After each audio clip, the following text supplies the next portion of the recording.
Kilauea, one of the most active volcanoes in the world, erupted again in March 2026 on Hawaii's Big Island. Huge lava fountains shot into the sky.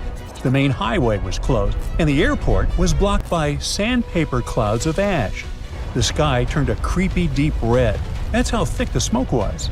The eruption literally closed some areas of the island. It was already the second time this year. The eruption happened right inside the Halemu'umu'u crater at the volcano summit. Things got dangerous fast, and visitors had to evacuate the volcano summit. The lava fountain shot straight up about 1,300 feet. That's almost as tall as the Empire State Building or higher than the Eiffel Tower. But let's watch the eruption unfold step by step. It started on March 10, 2026, and lasted about 9 hours, ending suddenly at 6:21 p.m. The eruption started in the morning at 9:17, with lava shooting up from the north vent. As for the south vent, it started erupting just before 10 a.m. By early afternoon, the lava fountains were huge. The south vent reached 1,150 feet high, and the north vent was 1,000 feet. The lava was flowing across about 1/3 of the crater floor, glowing bright orange and red. As the lava cooled in the air, it turned into something called tephra. That's a mix of volcanic rock, ash, and tiny glassy shards. Tephra can scratch your skin like sandpaper, making your eyes sting and making it hard to breathe. Even worse, it can turn roads into skating rinks for cars. Because all of this, part of Highway 11 was closed between mile markers 24 and 40. Back in January, during another eruption, it also rained tephra over the park and nearby towns. Some unlucky visitors actually got hit by falling tephra, and a few even got cuts. The Park Service had to close the summit for the first time since its eruption cycle began on December 23, 2024. Now, the National Weather Service says the eruption plume reached 25,000 feet high. That's nearly 5 miles straight up, higher than most airplanes fly. Winds were blowing from the south, so ash and gas started moving north from Halemu'umu'u. Officials warned people in nearby cities to stay indoors or leave if the gases began to bother them. Now, this eruption wasn't the first trouble Kilauea caused this year. An earlier one started on February 15th and lasted almost 10 hours. During that eruption, lava covered half of the crater floor. Scientists estimate that 15 million cubic yards of lava came out.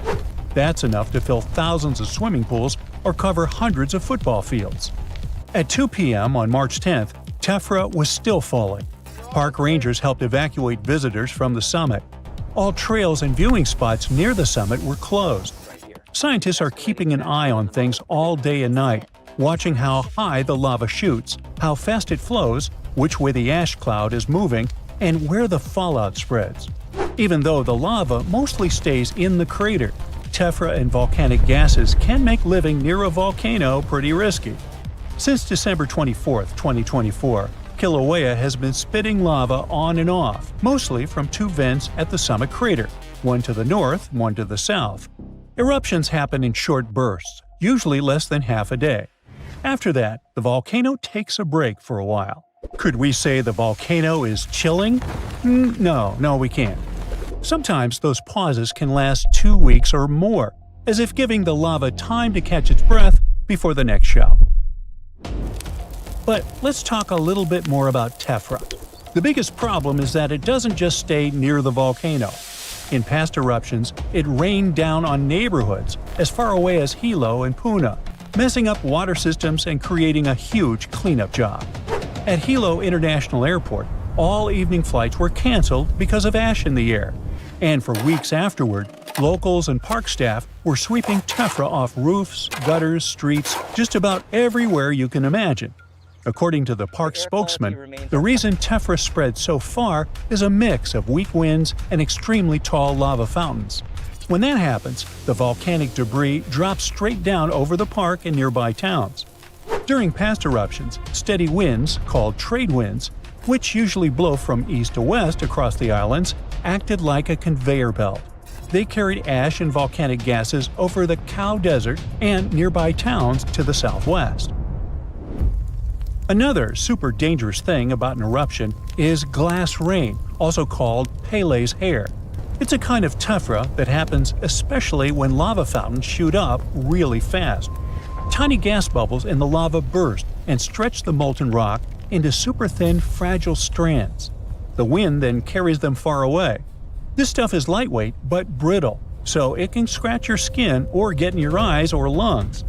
The name comes from Pele, the Hawaiian goddess of fire and volcanoes, because it's kind of born straight from volcanic activity. During big eruptions, like the one in 2018, these strands were reported falling all around the volcano. Now, Kilauea isn't the only threat in the region. The sleeping giant next door, Mauna Loa, got an update from scientists on March 5, 2016. The volcano isn't erupting yet, but it's inflating as magma fills its huge underground chambers. You might think of it like Earth taking a deep breath. But it isn't just breathing. In the past month alone, over 100 earthquakes have been detected under the summit. Should we get worried? Well, let's figure it out. Mauna Loa, the largest active volcano on Earth, covers half of Hawaii's Big Island.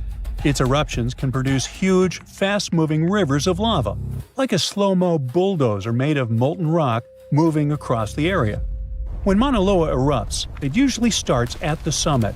From there, lava can flow into different areas: the Northeast Rift Zone, Southwest Rift Zone, or even vents on the northwest side of the volcano. The most intriguing thing is that these lava flows can appear within minutes, hours, or even months after the eruption begins.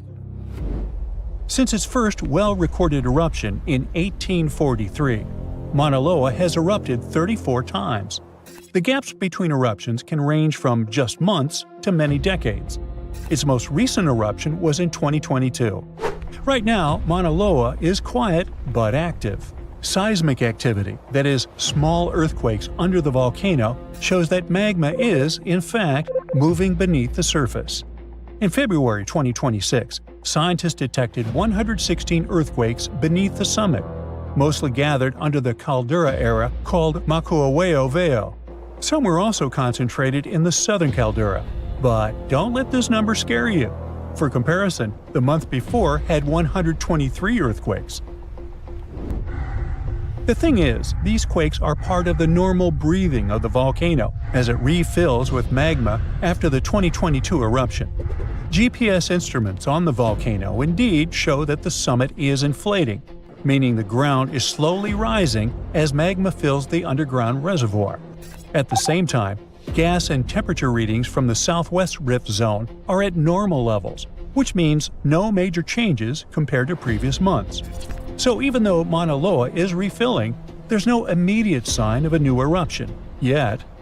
In any case, Mauna Loa is always worth watching. It's a sleeping giant that can wake at any time, and scientists are keeping a close eye on every inch of rising ground. Because if Mauna Loa erupts, it can cause a ton of different problems. Massive rivers of lava can flow quickly and cover land in their path. The volcano itself can also make the ground shake, because as magma fills it, the sides of the mountain can shift up or sideways, triggering earthquakes. On top of that, Mauna Loa can release volcanic gases that mix with the air and create fog, a kind of smog that can be irritating or even make it hard to breathe for people living downwind. Sometimes, the volcano might even produce small explosions, sending ash into the sky, which can be dangerous for airplanes flying nearby. So many asteroids pass through our solar system, and we don't even know about it. Those are rocky pieces of material left over from the time when our solar system was forming, about 4.6 billion years ago. They move around the sun, but not in the way planets do. We're talking about true rebels that prefer to follow some pretty strange paths. Plus, they spin in different ways as they travel between planets and other space objects. And the majority of them come from the main asteroid belt that's located between Jupiter and Mars. Most stay there. But Jupiter has quite a strong gravity, so it can push some of those flying rocks in different directions, and towards us too. They're sometimes round, and sometimes they have odd shapes with pits and holes from all that crashing into other space rocks. As we currently know, there are more than 1 million of them in the main asteroid belt. And that's all good until some of them move in our direction. NASA keeps an eye on them, so we know everything's fine, at least for now. But that wasn't always the case with our beloved home planet. If Earth could talk, it would probably share so many crazy asteroid stories. We're talking about those space rocks that left impact craters we call domes. They have a specific shape with a raised center, similar to when you throw a pebble in a pond and see some water splashing upward. But we'll never be able to learn about many others. I know this raised center sounds like something you're supposed to see right away, especially if an asteroid that once slammed into the surface was big. But we're talking about millions and millions of years of erosion, so wind, water, and even gravity do what they do best and erase traces. They wear down impact domes, and some sites even end up hidden under layers of rock and dirt, or they disappear forever because Earth's tectonic plates keep moving around. Check out the Moon. It's experienced many collisions too, but over there, there's no ocean or tectonic plates moving around, or even wind to slowly, through millions of years, erase craters from its face. Basically, its entire history is written on its surface. But Earth has its own forces that can erase such places as the Vedafort impact structure and the Chicxulub crater. You know, the famous one that wiped out the dinosaurs? Luckily, scientists have new methods to find ancient craters. They often focus on the mess impacts made, which means the materials they threw around. And the Australian continent is especially interesting since we're talking about a playground for asteroid hits. By that, I mean ancient supercontinent Gondwana that dominated the South hundreds of millions of years ago. Experts know about 38 impacts, plus they speculate about 43 more. Some structures are relatively small, while others are big and completely hidden. And recently, a scientist named Tony Yates has discovered strange underground magnetic patterns in New South Wales, Australia. Yay! New clues of a giant asteroid impact! And when I say giant, I really mean it. It's a structure 323 miles in diameter. This might be the largest impact site ever found. This spot is called the Deniliquin structure. Its magnetic patterns show characteristic ripples around the center, like when a rock hits the water. There are also fractures that go outward from the center. And it seems rocks from inside Earth ended up pushed into these fractures. That's a typical story for big asteroid impacts. This structure was probably located in eastern Gondwana hundreds of millions of years ago, way before it split into several continents, including Australia. At the moment, all we know about this crater is what we see on the surface. To find more information about this collision and get some proof, we'll have to drill into the ground. An asteroid this big is definitely not a joke. It could have caused a massive ice age and maybe even wiped out around 85% of species, even more than the asteroid that ended dinosaurs.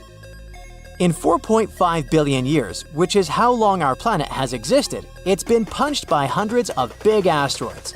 But that doesn't mean every space rock that enters our atmosphere really makes it all the way to the ground.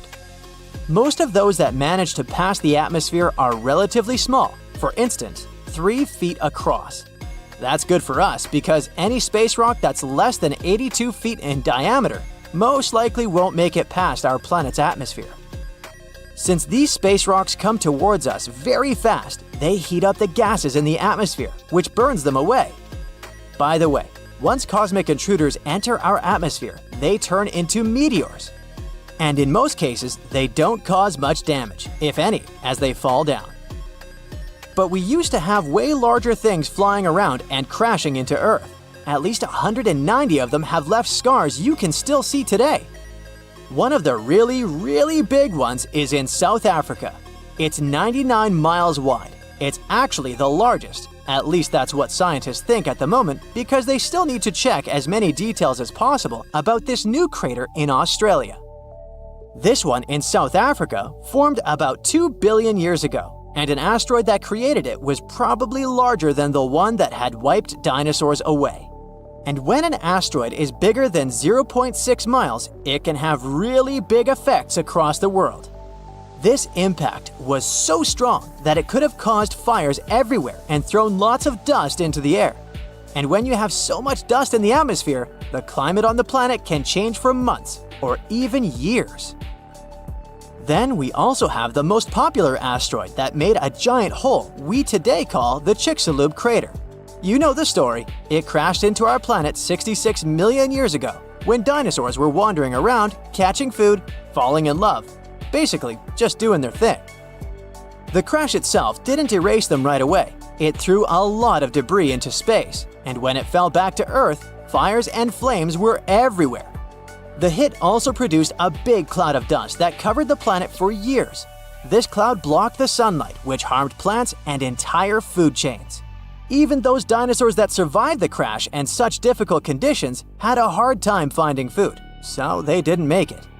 At least they left us many fossils and turned into the inspiration for movies and stories. A long time ago in Canada, something big crashed into our planet and left a big hole we today know as the Sudbury Basin. People used to think it was an asteroid, but now some experts think it might have been a giant comet made up of a mix of ice and rocks. The hole is almost gone now because of weather conditions though. But people still get to mine iron and nickel there, and at the same time find the leftovers of whatever space object fell there. If you move deep in southern India, you'll find a big hole called Lonar Crater. Locals stumbled upon it 200 years ago and believed it might be from a volcano. But now we know it's a trace from a meteor that crashed into the ground about 35 to 50,000 years ago. What's so special about this crater is that it's the only one known to have formed in a type of rock called basalt. Around the crater, there are hills covered in trees, and animals like peafowls and gazelles live there.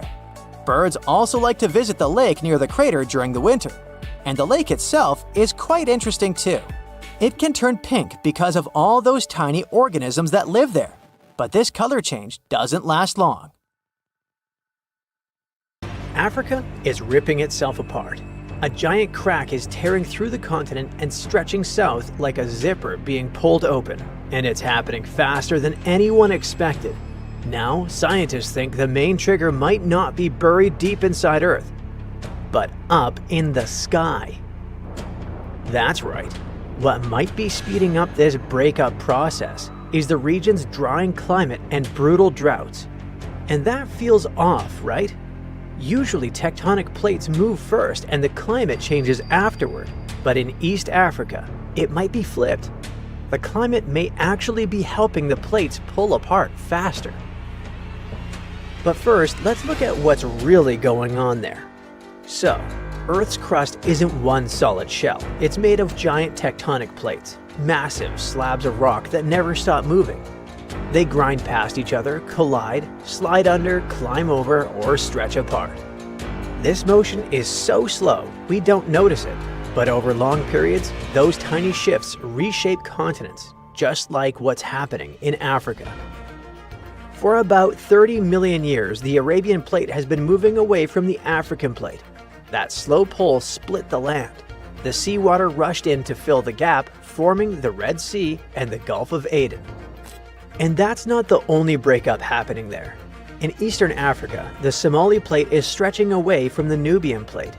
This is opening up the East African Rift Valley, cutting right through places like Ethiopia and Kenya. The region where these plates meet has a name. It's a triple junction. But in this case, they aren't crashing into each other. All three tectonic plates are diverging. When that happens, the crust gets pulled in different directions at once, like fabric being stretched from three corners. It weakens, thins out, and cracks open. They're pulling apart at different speeds too. The Arabian Plate is moving away from Africa at about an inch per year.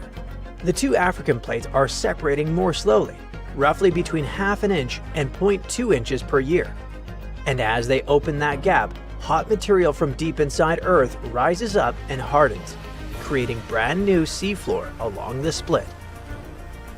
I know, a few inches per year sounds ridiculously slow, but what makes this event so fascinating is that we're watching it happen in real time.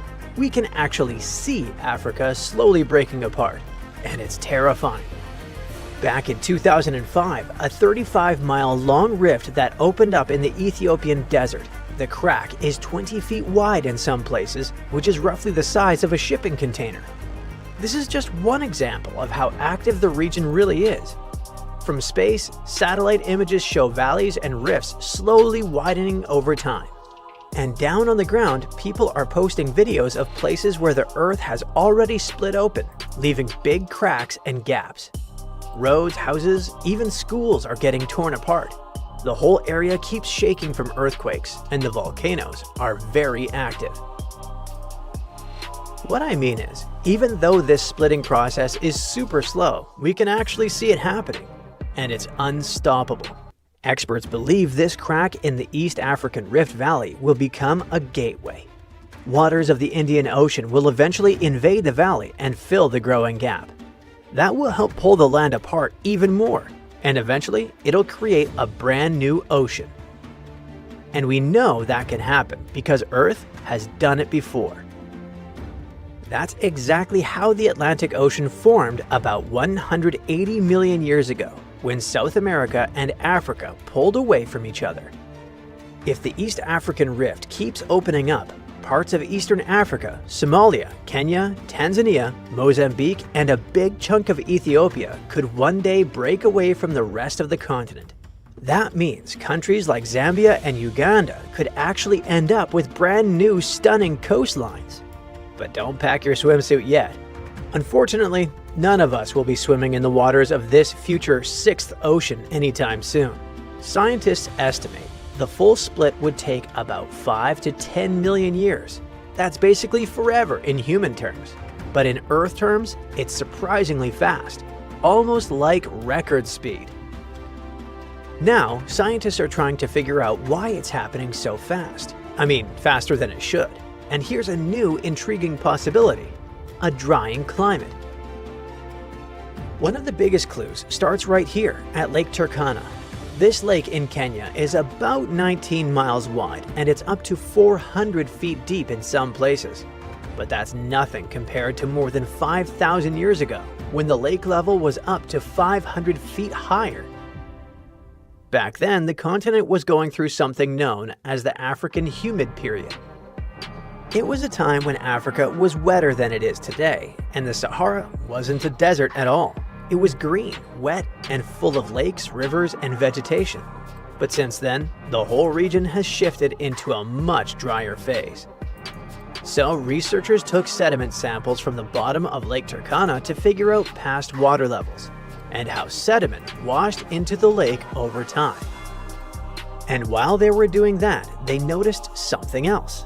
Those sediment layers preserved lots of tiny faults, and even the fingerprints of ancient earthquakes. Wait, wow!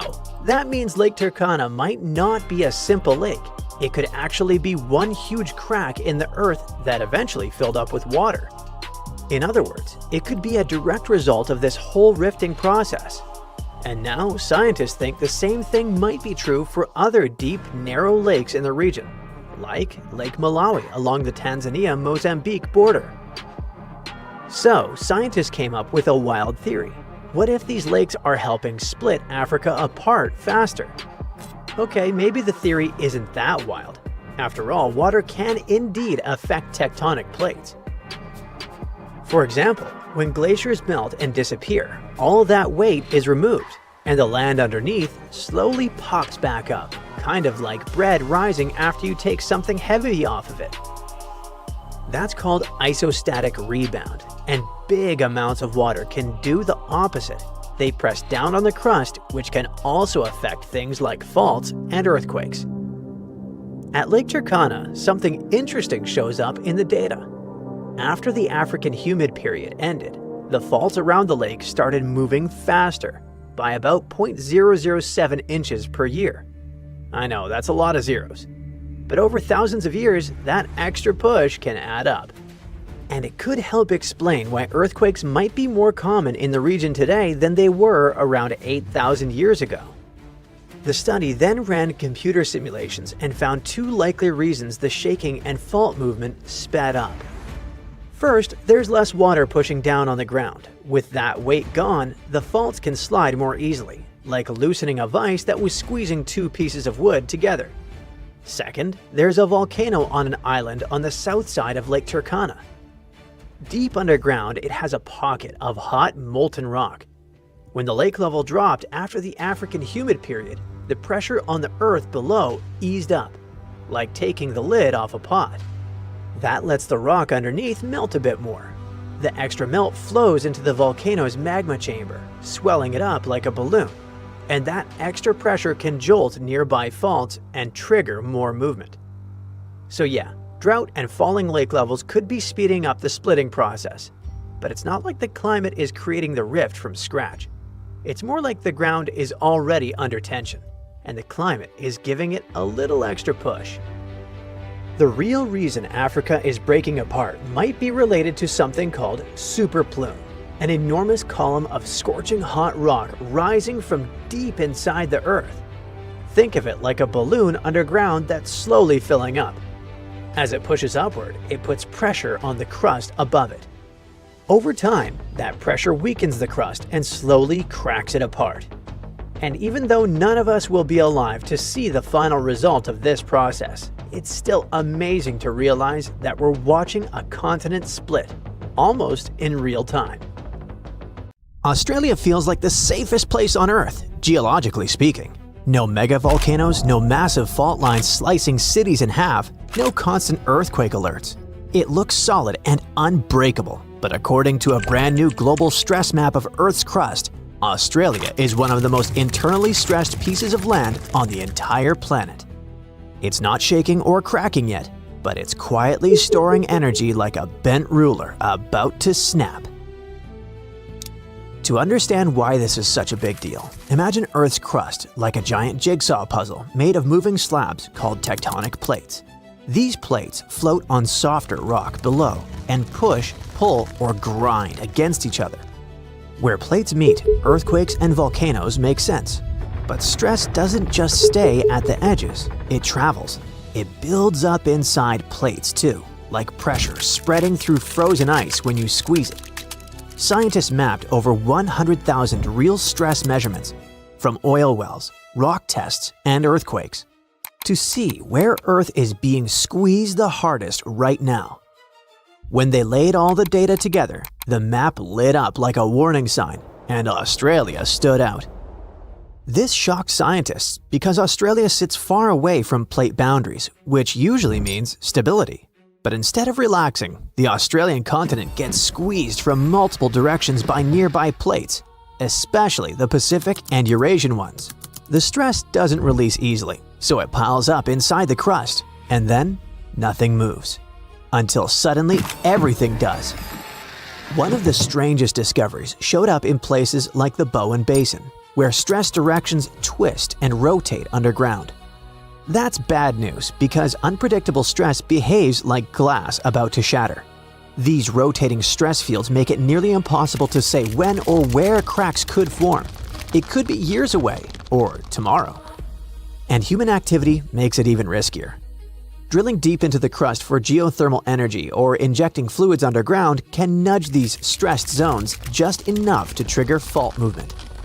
This doesn't mean Australia is about to split in half next week, but it does mean the idea of geologically safe might be outdated.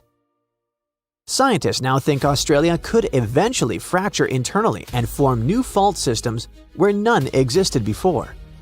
What makes the new stress map different from older models is that it doesn't just explain past earthquakes, it helps identify future risk zones before anything breaks. Countries can use this data to decide where drilling is safer, where tunnels shouldn't go, and where infrastructure needs reinforcement. But even with all this data, we still can't predict the exact moment Earth will snap. Stress maps tell us where the tension is. They don't tell us when it gives up. But this idea of continents quietly tearing themselves apart isn't just theory. Africa gives us the clearest real-world example. It's slowly unzipping itself. So slowly that no human will ever wake up and see a new ocean where land used to be, but fast enough that scientists can actually measure it happening right now. Deep beneath East Africa, the ground stretches, thins, and pulls apart as if the continent is taking a deep breath and never fully exhaling. And over millions of years, that stretch could turn into an ocean. This whole process centers on something called the East African Rift System, or EARS for short. Think of it like a giant tear running through the continent, thousands of miles long, cutting through countries like Ethiopia, Kenya, Tanzania, and Mozambique. It's one of the biggest rift zones on Earth. A rift zone is exactly what it sounds like, a place where the planet's crust is being pulled apart instead of squeezed together.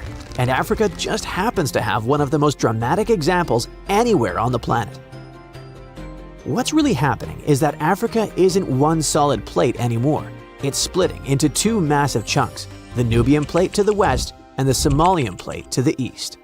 These two plates are drifting away from each other at a speed that sounds laughable, just less than an inch per year. That's about the speed your fingernails grow. But give that process millions of years and suddenly continents don't look so permanent anymore. In 2018, photos of a giant split in Kenya went viral across the internet. Headlines screamed that Africa was splitting in half right now. It looked dramatic, but that moment didn't mean Africa suddenly broke overnight.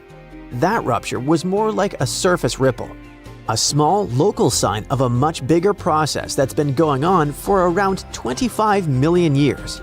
And if we could travel in time to 5 or 10 million years from now, we would probably see the crust thin enough for seawater to rush in. When or if that happens, East Africa would slowly peel away from the rest of the continent, and a brand new ocean basin would form between the two plates. Africa would lose its eastern shoulder, and maps of the world would need a serious update. As strange as that sounds, it's actually totally normal for Earth. The planet never stops reshaping itself. It just works on a timeline so slow that our brains struggle to process it. The continents we know today feel ancient and permanent, but they're basically temporary arrangements. About 138 million years ago, South America and Africa were locked together like puzzle pieces. You can still see it if you look at their coastlines. They match almost perfectly.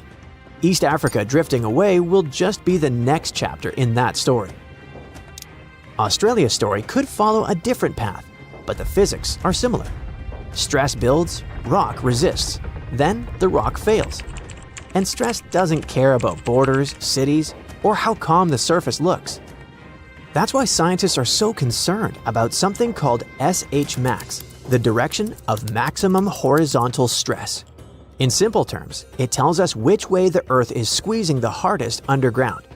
If that squeezing lines up with existing fractures, earthquakes become more likely. If it cuts across old faults, new ones can form.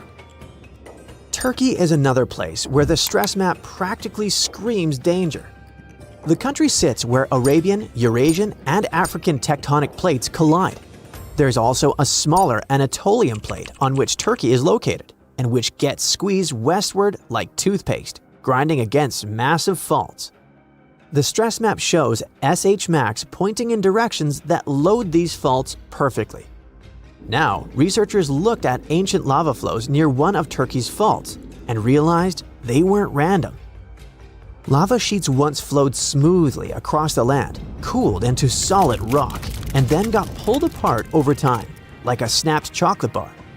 That gave scientists a rare, clear snapshot of how continents deform from the inside out. To date the lava, the team used microscopic zircon crystals trapped inside it. These crystals work like natural stopwatches. They trap helium created by radioactive decay, and by measuring that helium, scientists can tell when the lava erupted and cooled. When they combine that with satellite images and remote sensing, the scientists managed to see Earth's slow-motion movements. The Tuzgolu Fault stretches more than 120 miles and is so massive that you can spot it from space. For years, scientists assumed it behaved like many of Turkey's dangerous faults, where land slides sideways past itself. But this new research flipped that idea on its head. The fault isn't sliding, it's slowly ripping open. The land on either side moves away from each other at less than an inch per year. That sounds tiny, but then again, over thousands or millions of years, that motion adds up to continents literally thinning and breaking. And since the fault sits where three massive tectonic plates meet, this matters way beyond Turkey. All this once again reminds us that continents don't just collide or slide. Sometimes they stretch until they snap. And places that look calm on the surface might already be under invisible strain, inch by inch, year after year, rewriting the map long before anyone feels the shake. A giant crack, more than 2,000 miles long, is splitting open across Africa. Roads, houses, even schools are getting torn apart. Now, scientists think they've finally figured out what's causing it. An enormous column of scorching hot rock called superplume, rising from deep inside the Earth. And it's slowly pushing the land apart inch by inch. This isn't a small shift though. The continent is breaking in two, and the clue to what's going on could be hidden thousands of miles away in Hawaii. And why does the United States suddenly have a role in all this? Hang on, we'll get there. First, it's important to know this isn't new information. Africa has been slowly splitting for about 25 million years. This is happening in a region called the East African Rift System. It stretches thousands of miles from Ethiopia down to Mozambique and is the largest active continental rift system on the planet. And by that, I mean places where the Earth's crust is being stretched and pulled apart, causing faults, earthquakes, and volcanic eruptions. Scary stuff to say the least. Back in 2018, for example, a massive crack appeared near a small town just west of Kenya's capital, Nairobi. In some spots, it was about 65 feet wide. That's almost the length of two school buses parked one after the other. The whole thing was terrifying. It happened fast and left a trail of destruction. Roads were cut off, farms torn apart. People were on edge as the ground opened up beneath their feet. And I mean that quite literally. One man watched the crack rip straight through his home. He barely had time to grab a few of his belongings before his entire house collapsed. Sounds terrifying, right? Since it happened in the East African Rift region, panic spread fast. The media was all over it, claiming it was proof that Africa is splitting apart. People standing near the crack thought, oh boy, it's already happening. And many still believe that today. But that's not actually the case. At least not with that particular crack. Because after the initial panic, videos and photos of it revealed clues that it wasn't related to tectonic plate movement. First clue, the two sides of the crack didn't match. Like trying to fit the wrong puzzle pieces together. They simply didn't line up. Second clue, the gap wasn't one continuous line. There was some kind of soil bridges in between. All this showed it was sudden erosion. I mean, some specialists believe the crack had once been filled with volcanic ash from nearby Mount Longonot. But then the region was hit with heavy rains. When water soaked through the soil, it washed the ash away, leaving the gap exposed. Problem solved. Even after the truth came out, it was too late. This event brought the whole Africa is splitting talk back. And here's the thing. Even though that crack had nothing to do with it, make no mistake, Africa is breaking apart. That's because the continent sits between two tectonic plates, the Somali plate in the east and the Nubian plate in the west. The problem is they're moving away from each other, and as they drift apart, the gap in the East African rift keeps getting wider. Eventually, the Somali plate could split completely from the Nubian plate, creating an entirely new landmass, something on the scale of Madagascar or even New Zealand. You don't have to worry though. This process is super slow. So slow that none of us will see it finished.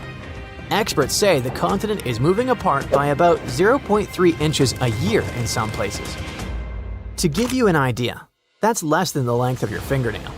So we can say this split will take millions of years, which is good news for the people living there. But that doesn't mean they won't feel the effects of this slow break. In fact, they're already happening. Take Ethiopia's Afar region, for example. Back in 2005, this area showed just how unpredictable the rift can be. In a short period, 420 earthquakes hit the area, opening up a massive fissure. What usually takes centuries happened in just a few days, completely challenging what scientists thought they knew about the speed of geological changes. Back then, the crack stretched for more than 35 miles, and life around it is still far from easy. Recent earthquakes destroyed much of the local infrastructure. 37 schools were damaged, leaving 5,000 students without classrooms. And that was just one part of the damage. As the tectonic plates keep moving apart, water will eventually flood into this region, creating a brand new ocean, according to some predictions.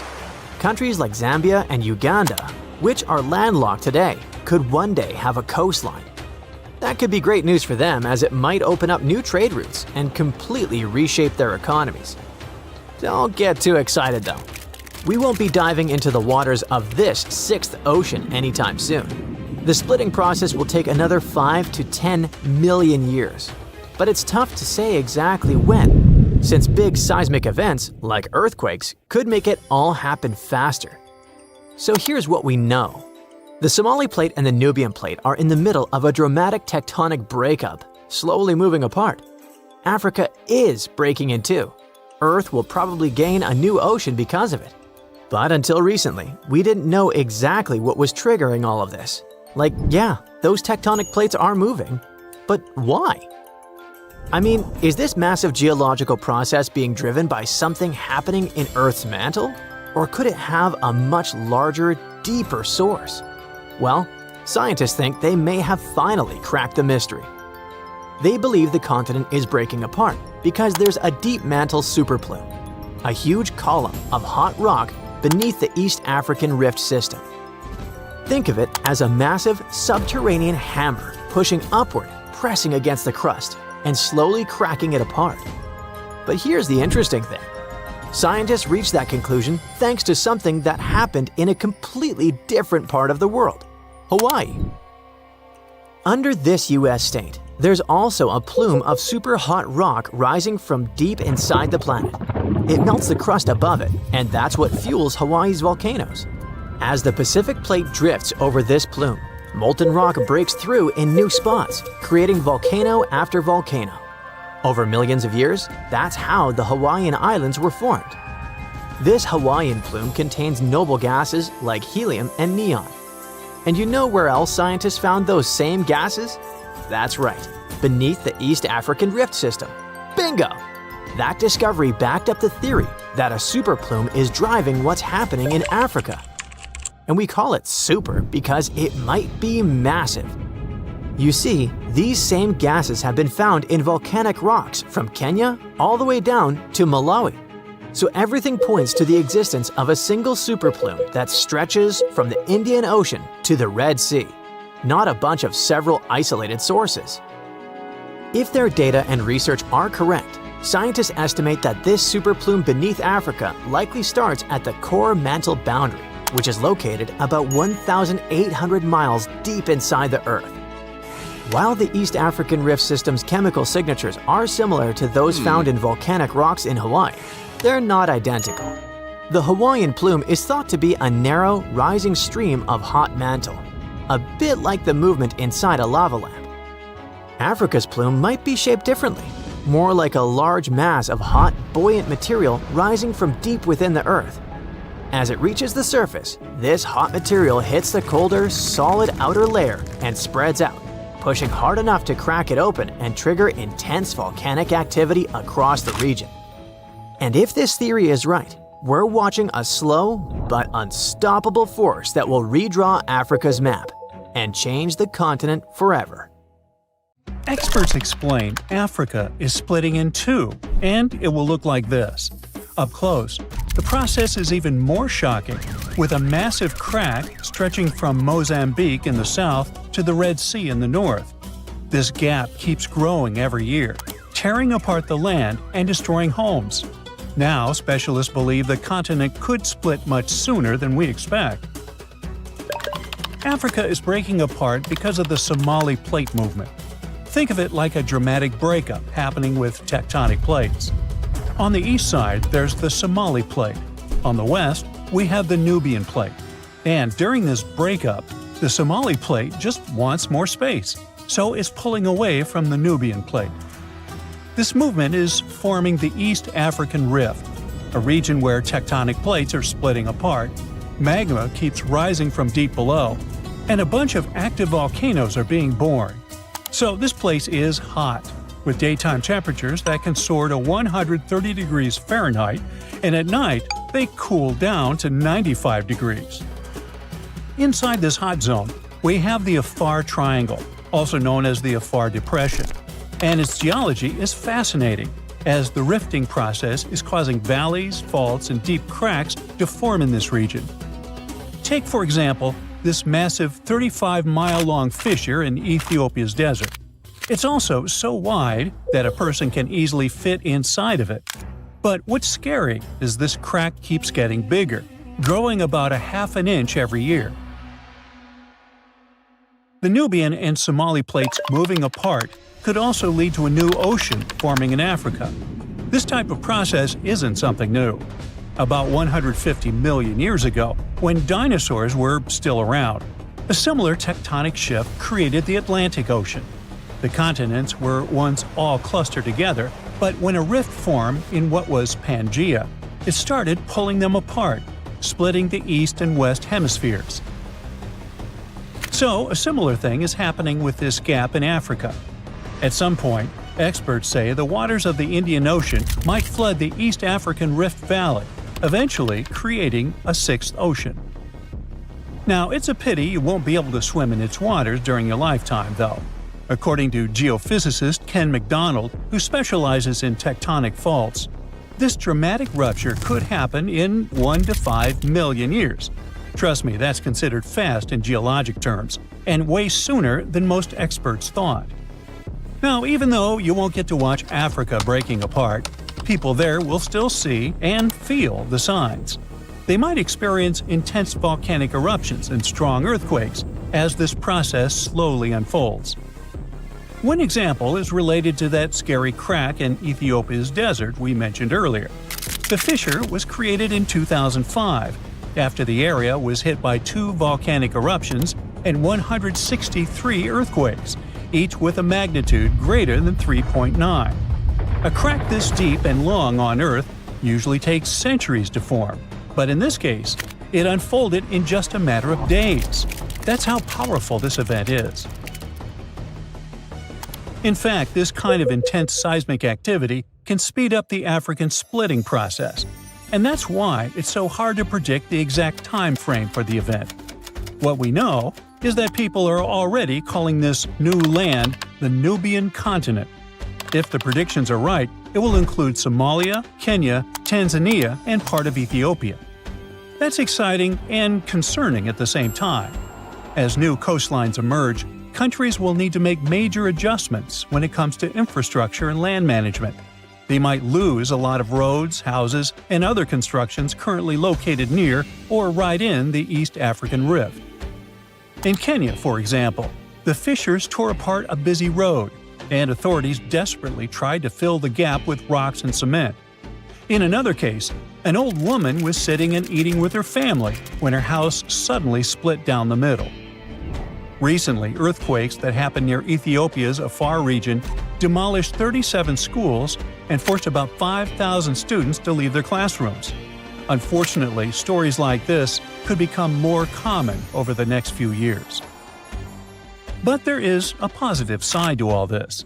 Countries located in the middle of Africa, like Zambia and Uganda, could gain coastlines, and that might be great for them. Having a coast means they would get access to new trade routes, opening fresh economic opportunities. Plus, think about the tourism boom. With all those newly formed paradisical beaches, these countries could become the next big gateway spot for travelers. The local ecosystem in this newly created ocean will change as well, and new marine species may emerge. So, let's look. This is the path where the rift is most advanced right now. I mean, we expect this is where Africa will eventually get separated. But things could get a little more complicated. Some time ago, Michael Daly, a geologist at the University of Oxford, suggested that this rift could extend further west. And some new evidence backs up his theory, pointing out that the crack could extend south through Botswana's heartland into South Africa, and west through Namibia, all the way to the Atlantic Ocean. If these fractures widened into deep cracks, the ocean might come in and fill the gaps. Experts say Africa could split so much that it becomes an archipelago. But then again, we won't see that happening. It will take tens of millions of years for this to play out. We already know that Africa is at risk of breaking into a bunch of huge islands or small continents. The news isn't great for Madagascar either, as the world's fourth largest island could end up being split in half. But can the opposite process happen? I mean, can new land appear as the Nubian and Somali plates move apart? Well, as these tectonic plates get away from each other, the magma from the Earth's mantle might rise to the surface, and when it cools, it solidifies into new land. That's how other places in the world emerged, like Iceland and the Azores. So, yeah, the same process could happen in the East African Rift, and over the long term, it is possible that the rift could create new islands. For now, all we can say is that the geology of the Afar Depression is unique. It is the most active rift system on our planet. And when I say rift system, I mean a zone where tectonic plates are pulling apart.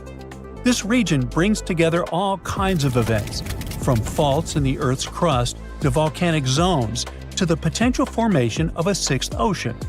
For experts, it's like studying the evolution of rifts up close. And since it is such an active volcanic area, it also has enormous potential for tapping into geothermal energy, that is, using heat from inside the Earth to generate electricity. 2 geothermal power plants are already producing energy in Ethiopia, one in the Ethiopian Rift Valley and the other in the Afar. Now, geologists are exploring new potential spots. When we look at that deep crack in the ground, we know it's caused by tectonic plate movement. There's no mystery there. But what we still don't fully understand is why the cracks happen exactly where they do. For example, a crack that opened up in Botswana appeared after a magnitude 6.5 earthquake back in 2017. But the epicenter wasn't in the rift zone, where the plates are moving like we would expect. Instead, it was farther south. Since it's unusual for a rift to happen without volcanic activity, this fact really challenges our traditional ideas of how continents divide. Figuring out why these cracks appear in specific spots is still a missing piece of the puzzle for experts trying to explain how Africa is splitting. Hopefully, we get some answers before the continent turns into a massive archipelago. Wow, this port is so buzzing! Thousands of people come here every day to work, cargoes come and go, fishers are weighing their catches for the day, and even posh cruise ships pop in here to show this idyllic place to all the people on vacay. The ocean shore is fantastic. People walk along the beach eating ice cream or building sandcastles. Oh, and by the way, right now we're standing where the Sahara Desert used to be. Normally our lifetime is too short to see any major changes. We don't notice mountains rise or the way rivers change their course. Entire valleys may be sinking, but it usually takes too long for them to sink entirely. Still, a group of scientists recently noticed there's a new ocean being formed really fast, and we can even witness it appear. Look here! It's the Afar Triangle. There's the Horn of Africa Peninsula not far away. It's the exact site where the sixth ocean is being born at the moment. Wherever you are, you're basically standing or sitting on a tectonic plate. You're just sitting on a couch watching this video? Cool! Your couch is standing on the floor, your floor makes part of your house is standing on the ground, and if you take a deeper look, it all stands on one of 15 principal tectonic plates. Together, these chunks are referred to as lithosphere. It's like a nice apple pie. The crust is the lithosphere, and the fragile apple filling is everything that's on the planet's surface. If the crust cracks, the filling leaks out. And this is what any earthquake is like. A tectonic plate, aka the crust, moves. The filling, also known as houses and people, is disturbed. Africa is made up of 2 plates, the Nubian and the Somali ones. Yeah, that's a large pie. And it seems like these 2 plates are constantly separating. It leads to an oceanic spreading ridge. It looks like the African continent is literally unzipping a part of it at this moment. A 345 square mile chunk of the Sahara Desert just split, so the magma rose. It triggered a series of earthquakes across Ethiopia, Eritrea, and Djibouti. And it's not just some minor earthquake. There are lots of fumes rising from those fissures, and it smells like sulfur. Phew! The eruptions slowly push the old lava sediments away, which is followed by creation of the new seafloor. The crack is filled with magma, and when it cools, it forms the new oceanic floor. If this process doesn't stop, the Red Sea will finally flood the area, forming the Sixth Ocean, and Africa will be split into two parts. So we'll basically have two Africas. But wait. Neither you nor your grandchildren are going to see that Sixth Ocean. You'll only have 5 of them throughout your life. Same with our future generations. Same old Pacific, Atlantic, Indian, Arctic, and the Southern Oceans. Before the oceanic floor gets solid, and before the Red Sea actually starts flowing in there, many thousands, if not millions of years must pass. The continents move as fast as your nails grow. And imagine that the longest nail ever seen in history was the thumbnail of an Indian man reaching almost 6.5 feet before he cut his nails. It took him almost 60 years to grow it. Now think how far the continents will have to move by the time you celebrate your 100th birthday. Spoiler, it's not going to be very far. But anyway, you can witness some minor changes that take place even now. All those cracks that may not seem that significant so far make all the landscape in the Afar region look really unique. There's a couple more reasons for this uniqueness. Meet Erupted in Ethiopia, the volcano famous for its world's longest-lasting lava lake. It's located in the Afar Depression, also known as the Afar Triangle. By the way, depression refers to the sunken area. There's nothing sad about it. It's not the only volcano in this area. Eritrea, known as the Nabro volcano. It's never erupted, yet the lava in this area is pretty active. More volcanoes are to come because of the tectonic plate movements. They pull away from each other, and the Earth's crust gets thinner. The weaker the area is, the more volcanoes there are. Okay, the plates are separating, and it's kind of inevitable. It's just the question of time. This process is also called the Afar plume. We'll get more volcanoes, it's inevitable either. But how does it happen? Remember that apple pie? Yes, it was delicious. Well, things are actually much more complicated. The outer layer we walk on is relatively delicate and is made up of multiple broken pieces. It's like the eggshell or a lattice top on a pie. Let's take a deeper look at all the ingredients of this pie.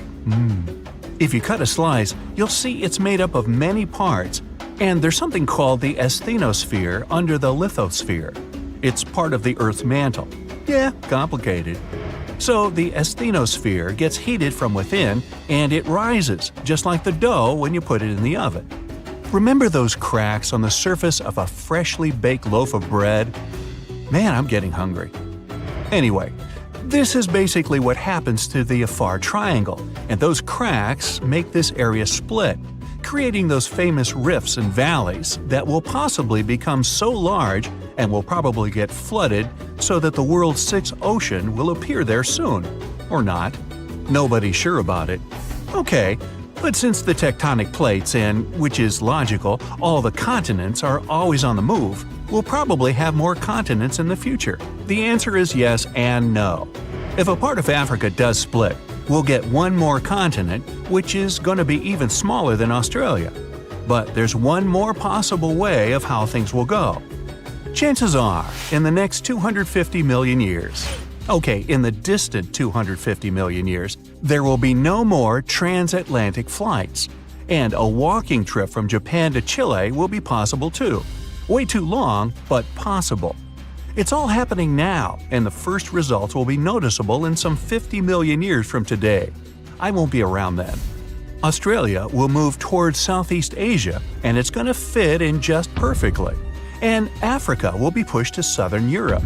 Still, these transformations will take a really long time. People and continents have something in common. Remember that continents move as fast as our hair and nails grow, just about 1.2 inches a month. Some of them move even 5 times faster though, But even this speed is too slow for 4,500 miles distance between Africa and Europe. One theory tells us the things we've already seen before. Well, you didn't see that with your own eyes. Neither did any of your ancestors who came to America across the Atlantic hundreds of years ago. The fact is, all the continents were once one landmass known as the Pangaea supercontinent. Even though it formed over 300 million years ago and split about 180 million years ago, give or take, it might come back together. So kangaroos can easily migrate from Australia to the UK if they feel like it, but the latter might be accidentally crashed while all the continents merge together. The Americas would collide, Antarctica would drift to them, and it all will merge with the already collided Africa-Eurasia. In this scenario, one large ocean and one large continent will appear, namely Novo Pangaea. Another possible scenario claims the continents might merge into the uniform landmass or form a circle with a large sea inside and the super Pacific Ocean outside. This continent is referred to as Pangaea Ultima. The third theory might be already coming to life. The Pacific and the Atlantic Oceans might just cease to exist, forming the new ocean basin. Eurasia will be split to form a new ocean, and all the continents will migrate to merge into the supercontinent Orica. And the fourth and last theory claims that the Pacific and the Atlantic Oceans will remain almost unchanged, and all the continents but Antarctica will merge into one, leaving poor Antarctica even more isolated and abandoned than it is now. Nah, don't feel bad. Since all the continents keep drifting northwards even now, it's quite probable that almost all of them will meet up somewhere at the North Pole. Consider South America and Africa. Don't they kind of look like they fit together, like puzzle pieces? Well, they actually did. But about 130 million years ago, South America was like, bye, and slowly started drifting away. These days, it's around 1,800 miles from Africa, and it's still on the move. Every year, the continent shifts a little more toward the Pacific Ocean. So, how's that even happening? Tectonic plates are constantly moving. That's what makes the Earth's surface shift over time, going from this to what we see today. But those movements happen so slowly that you and I can't see them go. So, no, Brazilians or Chileans aren't out there feeling their continent inching westward. But the numbers don't lie. South America is moving, and apparently all it wants is to get as far away as possible from this massive underwater mountain range called the Mid-Atlantic Ridge. But what exactly is pushing the land toward the Pacific Ocean? It is the heat inside our planet. Way down beneath the ocean, there are cracks in the Earth's crust, and magma, super hot melted rock, rises up through those cracks. When that happens, the magma cools and hardens into solid rock. Over time, this process might build underwater mountains, like the Mid-Atlantic Ridge. And as more new crust forms, it begins to push the older crust out of the way. In the process, tectonic plates and the continents riding on top of them get pushed along. Now, on the other side of South America, over by the Pacific, there is the Nazca Plate. It's heavier and it's moving eastward. Since it is denser, it is sliding underneath the South American Plate. This entire process is called subduction, and it's happening at a rate of about 3 inches per year. By the way, the collision between these two plates is what's behind all those breathtaking volcanoes scattered throughout the Andes, and it's also making the continent move. So, if everything goes according to plan, projections show that South America will end up more centered in the Pacific Ocean in the future. But some models suggest something way crazier. Before we get into that, though, we need to clear something up. Why on earth isn't Africa following in South America's footsteps? I mean, shouldn't it be drifting west too? Well, not quite. Africa is doing its own thing because it sits on the African Plate. So the Mid-Atlantic Ridge is located between those two continents, and just like it pushes the South American Plate, it also pushes the African Plate, but in the opposite direction. It's like this ridge is trying to split up two ex-besties, you know? But there's more. Africa is also being influenced by the East African Rift. That's one of those massive cracks we talked about earlier, but it's happening on land, which makes it extra dramatic. This is what's causing the continent to slowly split apart. It's a long story, but let's just say the rift is pulling Africa in more directions than South America ever had to deal with. Okay, now it is finally time to talk about that crazier thing that might happen to South America and everything around it in the future. Theory number 1. It could break away from North America. I know, super dramatic, but don't panic. We're talking hundreds of millions of years from now, and I won't be around. You see, both continents are moving in the same general direction, but at different speeds. The North American plate is cruising along at about 1 inch per year, while South America is moving a bit faster. So even though they're heading the same way, they are not keeping pace. Over time, as the Atlantic Ocean continues to widen and the Pacific keeps shrinking, all this tectonic movement could eventually pull the Americas apart. Theory number 2. Marine life could go through some major changes. Right now, the Americas act as kind of a giant wall between the Atlantic and Pacific Oceans. Because of that, sea animals have evolved differently on each side. Take the green sea turtle, for example. The ones living in the Atlantic tend to be bigger and lighter in color. Meanwhile, their Pacific cousins are usually smaller and darker. But if, one day, there is no land blocking these two populations from mixing, they would end up with brand new migration routes, new nesting spots, and a lot more overlap in their territories. Now, multiply that scenario by hundreds of other species, and things could really get shaken up. We're talking about new interactions, unexpected competition, and maybe even the rise of entirely new species. Alright, theory number 3. America might meet Africa again. Right now, the Mid-Atlantic Ridge is busy creating a new seafloor, and because of that, the Atlantic Ocean is slowly getting wider. But in about 125 million years, scientists believe that process could come to a stop. Instead of the seafloor spreading apart, the ocean floor might start getting pulled under the continents. When that happens, the Atlantic will stop growing and start shrinking. And the water section between South America and Africa is likely to be the first part pulled beneath the land. That means the Americas and Africa could meet again. And when that happens, border countries could turn into super shaky places, with earthquakes happening all the time and brand new volcanoes popping up left and right. The eastern United States would no longer be known for the peaceful green slopes of the Appalachians, but for snow-covered giants that occasionally spew lava and ash, more like the Cascade Range out west. Countries would end up with totally new neighbors. Brazil might line up with Nigeria and Cameroon. Uruguay could be sitting right next to Angola. And Argentina might be sharing a border with South Africa.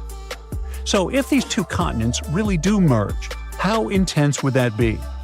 Well, for starters, this new supercontinent would instantly become the biggest one on Earth, about 1.5 times the size of Asia.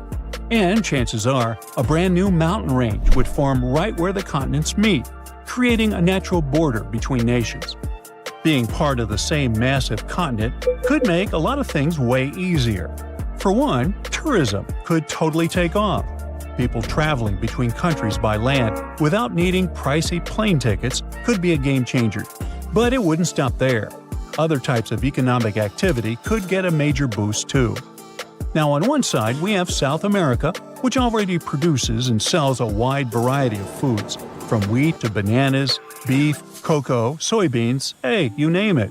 On the other side, there is Africa, exporting things like textiles and clothing. That alone would make them a super powerful bloc when it comes to trading raw goods. But can you name another important thing these two continents have in common?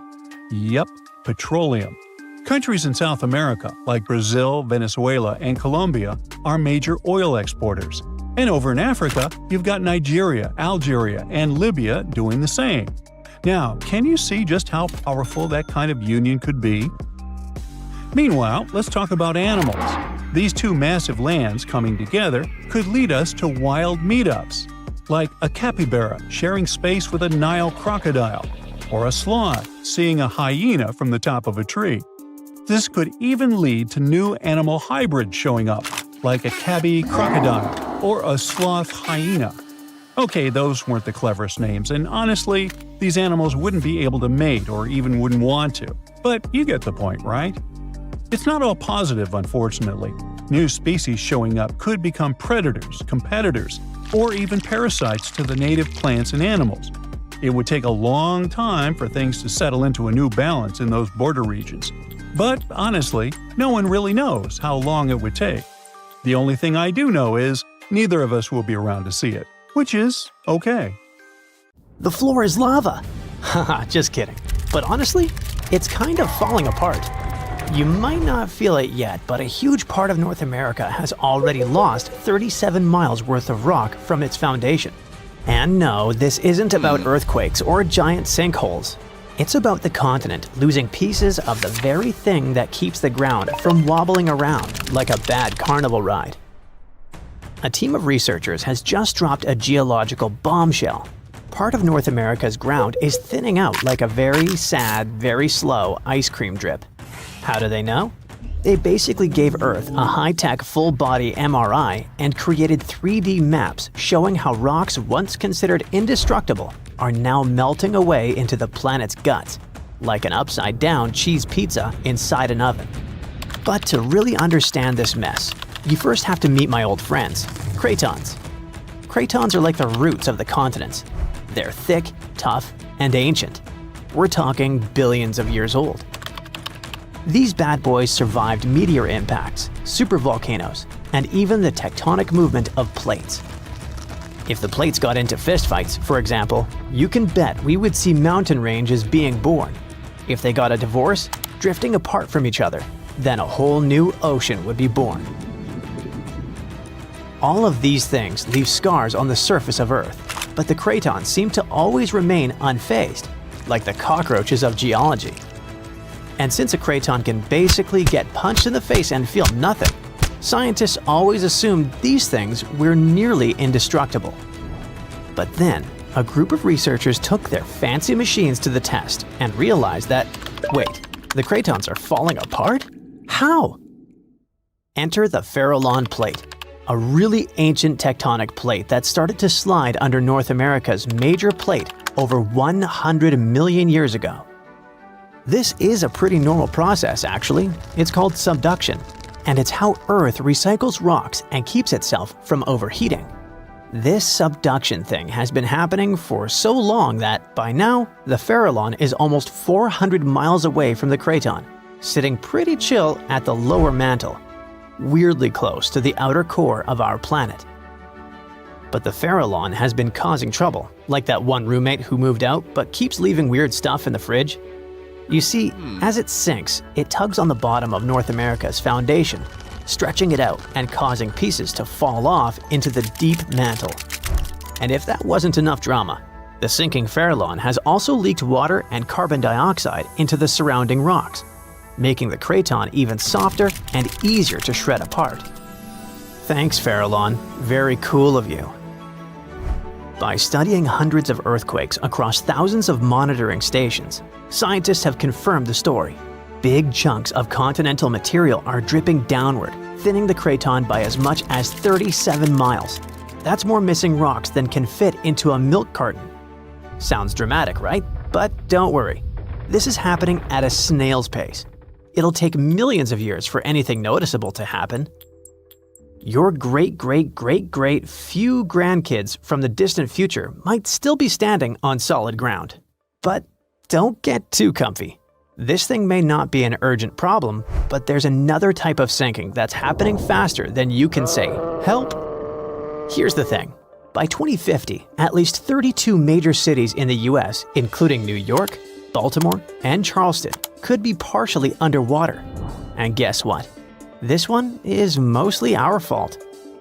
Scientists noticed that since 2007, some cities have been sinking into the ground between 0.04 and 0.08 inches every year. Charleston, in South Carolina, is pulling ahead in the worst way possible, sinking 0.15 inches annually. Sure, these numbers sound tiny and a bit ridiculous, but Charleston is barely 9 feet above sea level, and a little sinking goes a long way when the ocean is breathing down your neck. On really bad flood days, people there have to abandon their cars and basically swim home. This whole phenomenon is called land subsidence, and when you mix sinking land with rising sea levels, you get a disaster cocktail of flooded streets, salty farmland, ghost forests, and a lot of very cranky homeowners. And it doesn't stop with just homes. Infrastructure like bridges, roads, airports, and power plants, all things we rely on daily, are also at risk of serious damage. Flooded electrical grids and sunken highways could cause billions more in economic losses and create major safety hazards for communities. Now, let's be fair. Not everything is humanity's fault. Some of this trouble dates all the way back to the Ice Age. About 12,000 years ago, massive ice sheets covered the northern US. They were heavy, like seriously heavy. The weight pushed the land down, and when the ice melted, the ground didn't just pop back up like a trampoline. Instead, it started playing a weird game of geological seesaw. The places that were squished started rising, and the places that weren't got pulled down. This whole process, called glacial isostatic adjustment, try to say that 3 times fast. But of course, humans found a way to make it worse. Groundwater extraction is a major culprit. Think of it like pulling the stuff out of the mattress. After a while, the whole thing just sags. In places like California's Central Valley, the land is dropping by up to 8 inches a year because we keep pumping out water during droughts. In cities like New York, the problem isn't just water. Skyscrapers themselves are making it worse. Yep, turns out if you stack millions of tons of concrete and steel onto soft ground, it tends to flatten. And in case you're wondering, the total mass of New York City's buildings is around 1.68 trillion pounds. That's about the same as 3.5 million statues of liberty piled up. With so much weight concentrated over a relatively small area, the underlying soils have no choice but to compress over time. And if you thought it couldn't get messier, think again. We've been building dams, which stop rivers from delivering fresh sediment to coastal areas. That sediment is kind of like Mother Nature's way of fluffing the ground back up. Without it, coastal lands are compacting like an old sponge. Plus, when wetlands are drained for agriculture or construction, the peaty soil dries out and collapses. Honestly, it's like the ground just can't catch a break.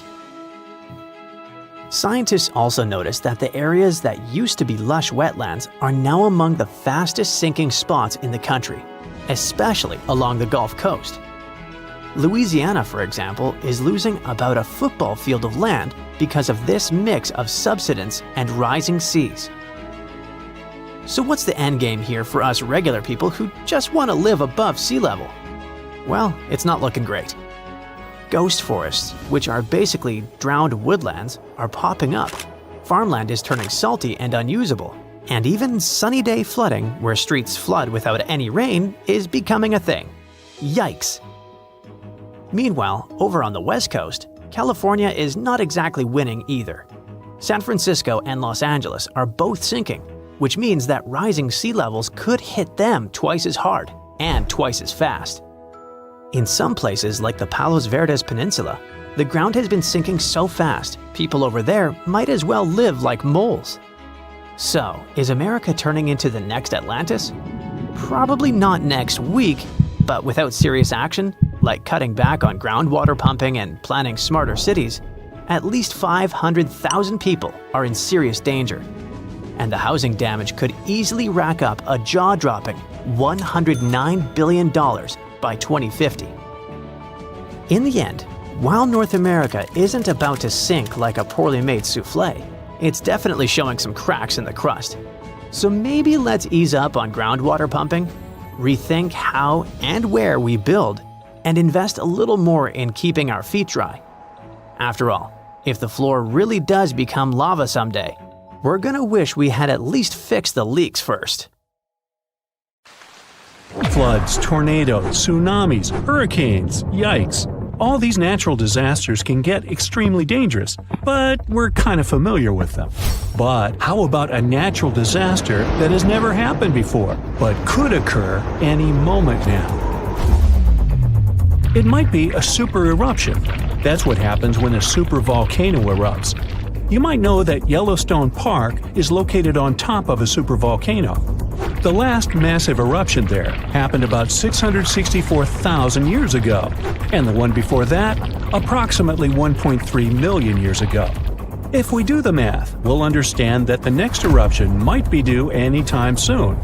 There's no strong evidence that the supervolcano is waking up or preparing for an eruption, but what would it be like if it did happen?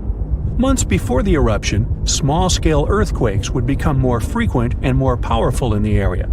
Not long before the eruption, the growing pressure would push up the ground over the volcano, creating a dome. Narrow cracks would open along the edges of this dome. The magma would then start rising toward the surface, and then the eruption would kick off. A massive column of lava and ash would shoot up into the air to a height of over 16 miles. The volcano would keep pumping ash for days on end. The air in that area would heat up to 570 degrees Fahrenheit. For all living creatures, ash fallout would be one of the most dangerous consequences of the eruption. Buildings and trees would start collapsing under the weight of this dense substance. It would only take a couple of days for a 10-foot layer of ash to cover the territory of about 50 miles around the center of the eruption. After the ash got into the stratosphere, the temperatures all over the world would start to drop. The eruption would also be rich in sulfur, and this element is an effective sun blocker. That's why it would soon get so cold that there would be no summer in the whole world for the next several years. The monsoon seasons would change. It would be hard for animals to find food and clean water. Well now, how about a gamma ray burst? You don't stumble across this kind of radiation in your everyday life. A gamma ray burst occurs when two neutron stars collide. The collapse of a massive star can produce it too. Gamma rays could present a serious danger to Earth. If a gamma ray burst happened close to our home planet, it could rip our ozone layer away. After that, we would be left unprotected from the sun's ultraviolet radiation. Plus, gamma rays could also produce ground ozone. This kind of ozone could seep into the ocean since it's water-soluble, and that would lead to a mass extinction of marine life.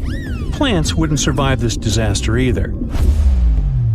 Now, come to think of it, giant sinkholes could swallow entire communities. One of such sinkholes opened up in the city of New York. It pulled a parked van into the earth. That happened in the summer of 2022. And it wasn't the only sinkhole to appear in that area. Local inhabitants reported about 4,000 sinkholes all over the city. This kind of problem is also very common in Florida, and it's much more serious than it may sound. Sinkholes open all of a sudden, pulling down everything and everyone that happens to be nearby.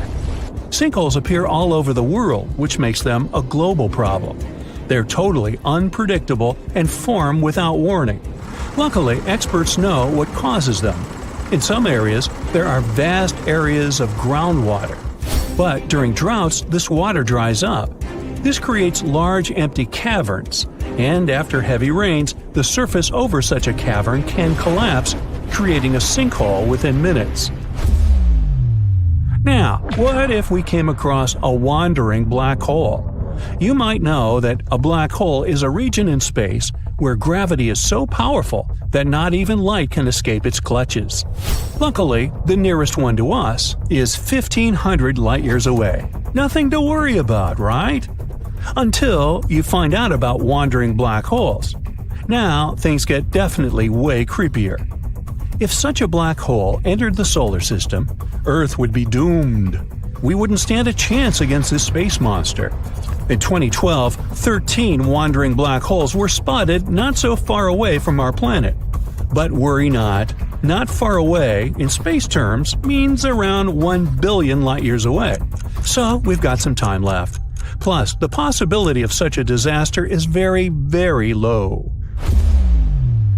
Another natural disaster we haven't experienced yet is a mega flood. It's never happened before, but the changes in climate do make for a risky potential. It could start, let's say, in California. This state experienced some really bad flooding in the past. One of such floods stretched up to 60 miles across and 300 miles long. If a similar disaster happened these days, it would cause $1 trillion worth of damage. It would also uproot millions of people. Now let's talk about a hypercane. Judging from the name, this natural disaster might get extreme. A hypercane is a theoretical hurricane of unsurpassed power. It would occur if the ocean became overheated as a result of climate change, or because of a massive volcanic eruption. In any case, these conditions could create a hurricane that would stretch way beyond the lower stratosphere. And as you may guess, regular hurricanes don't do that. The hypercane speed would reach 500 miles per hour. The pressure inside would be low enough not to let the hypercane to wear out as quickly as other hurricanes. The hypercane could last for weeks on end. But the worst thing? It could damage or even destroy part of Earth's ozone layer, and the hole could be the size of the entire North American continent. Now, this disaster did happen before. About 66 million years ago. I bet you know what I'm hinting at. Yep, that very meteor that supposedly wiped out dinosaurs off the face of the Earth. This 7-mile-wide space visitor was traveling at 67,000 miles per hour. As a result of the collision, 75% of all life on the planet disappeared, and winter reigned on Earth for 18 months. Want to know a secret? Meteors strike Earth all the time. Even more of them barely miss our planet. But it's also very hard to predict meteor strikes. Scientists miss a lot of them until they just nearly miss us. That's why experts are working on an early warning system that could prevent disasters. It could make meteor impacts less catastrophic, or at least allow people time to evacuate. It could also be our very own sun that would be responsible for another natural disaster. I'm talking about a massive solar flare. On the scale of damage to society, few catastrophes can compare to this event. It wouldn't destroy buildings like a tsunami or an earthquake. Neither would it end lives in the same way a supervolcano or meteor would. But it would cripple our entire way of life by destroying the whole electronic infrastructure of Earth. The cost of this disaster would reach trillions of dollars. It'd cause other infrastructures to fail. Communication, medicine, transportation, banking systems, those would tumble like dominoes, and it would be incredibly hard to recover them. Earth would be left without electricity for years. There would be no electric light, no computers, no phones. Water supply systems would be out of order. There would be no food in supermarkets.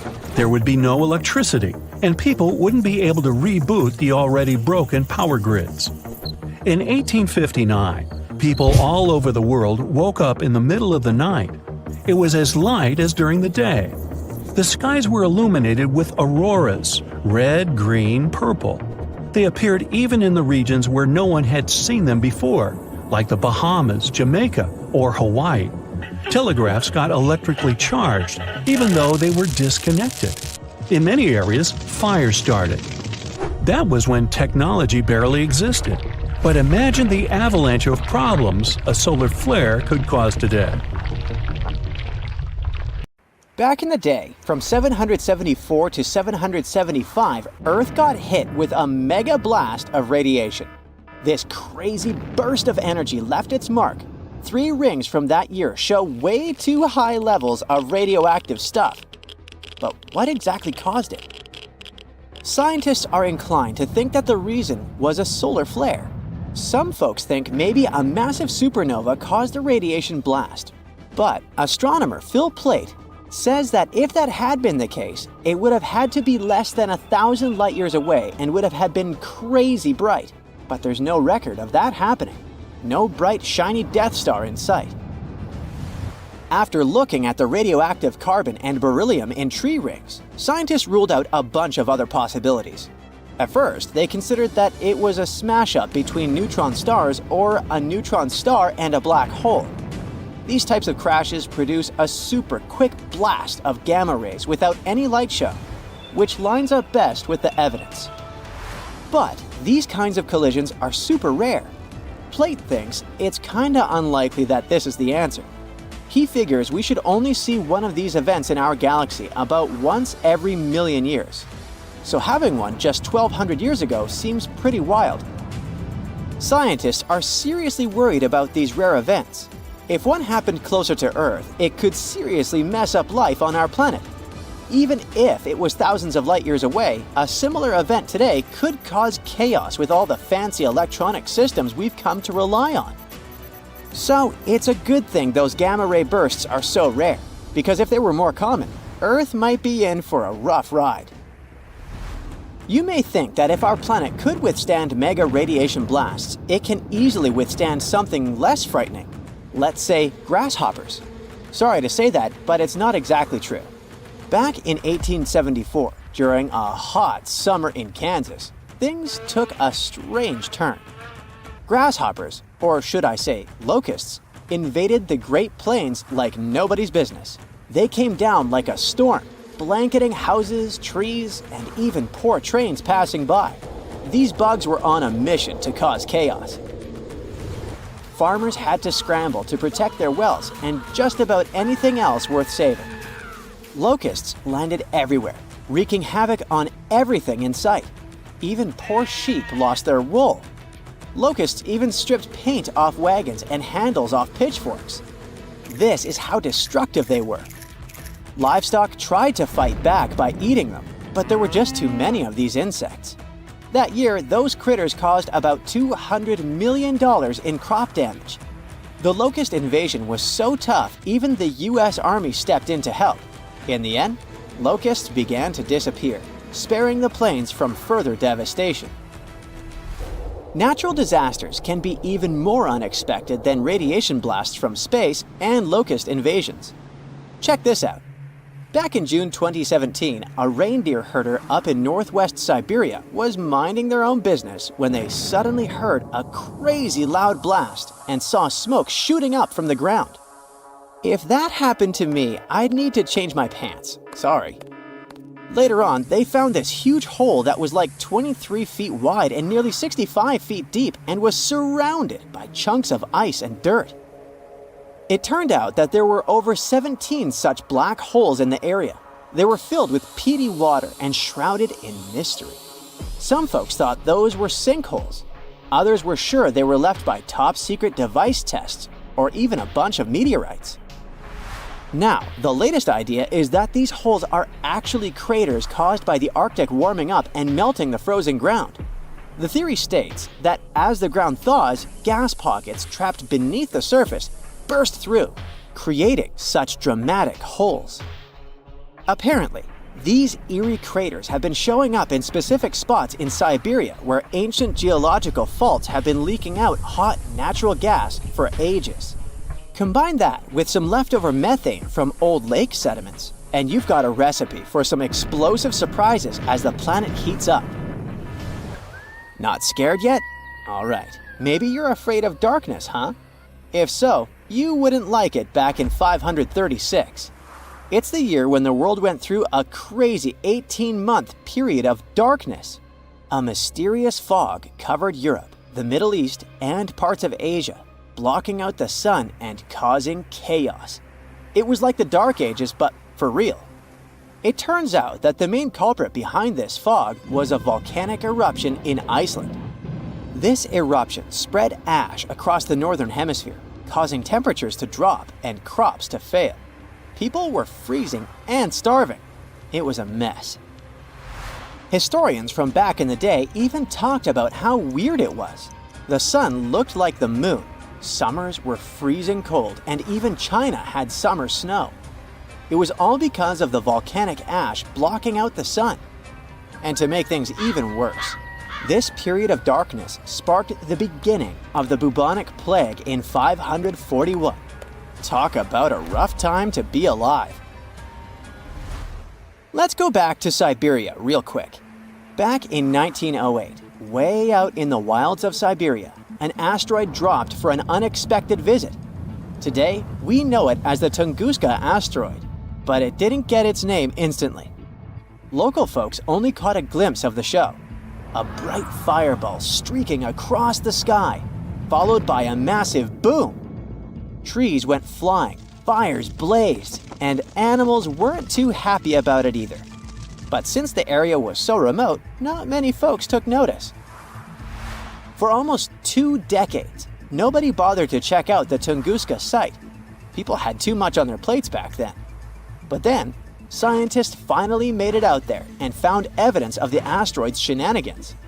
Later in expeditions, they found some spacey microparticles.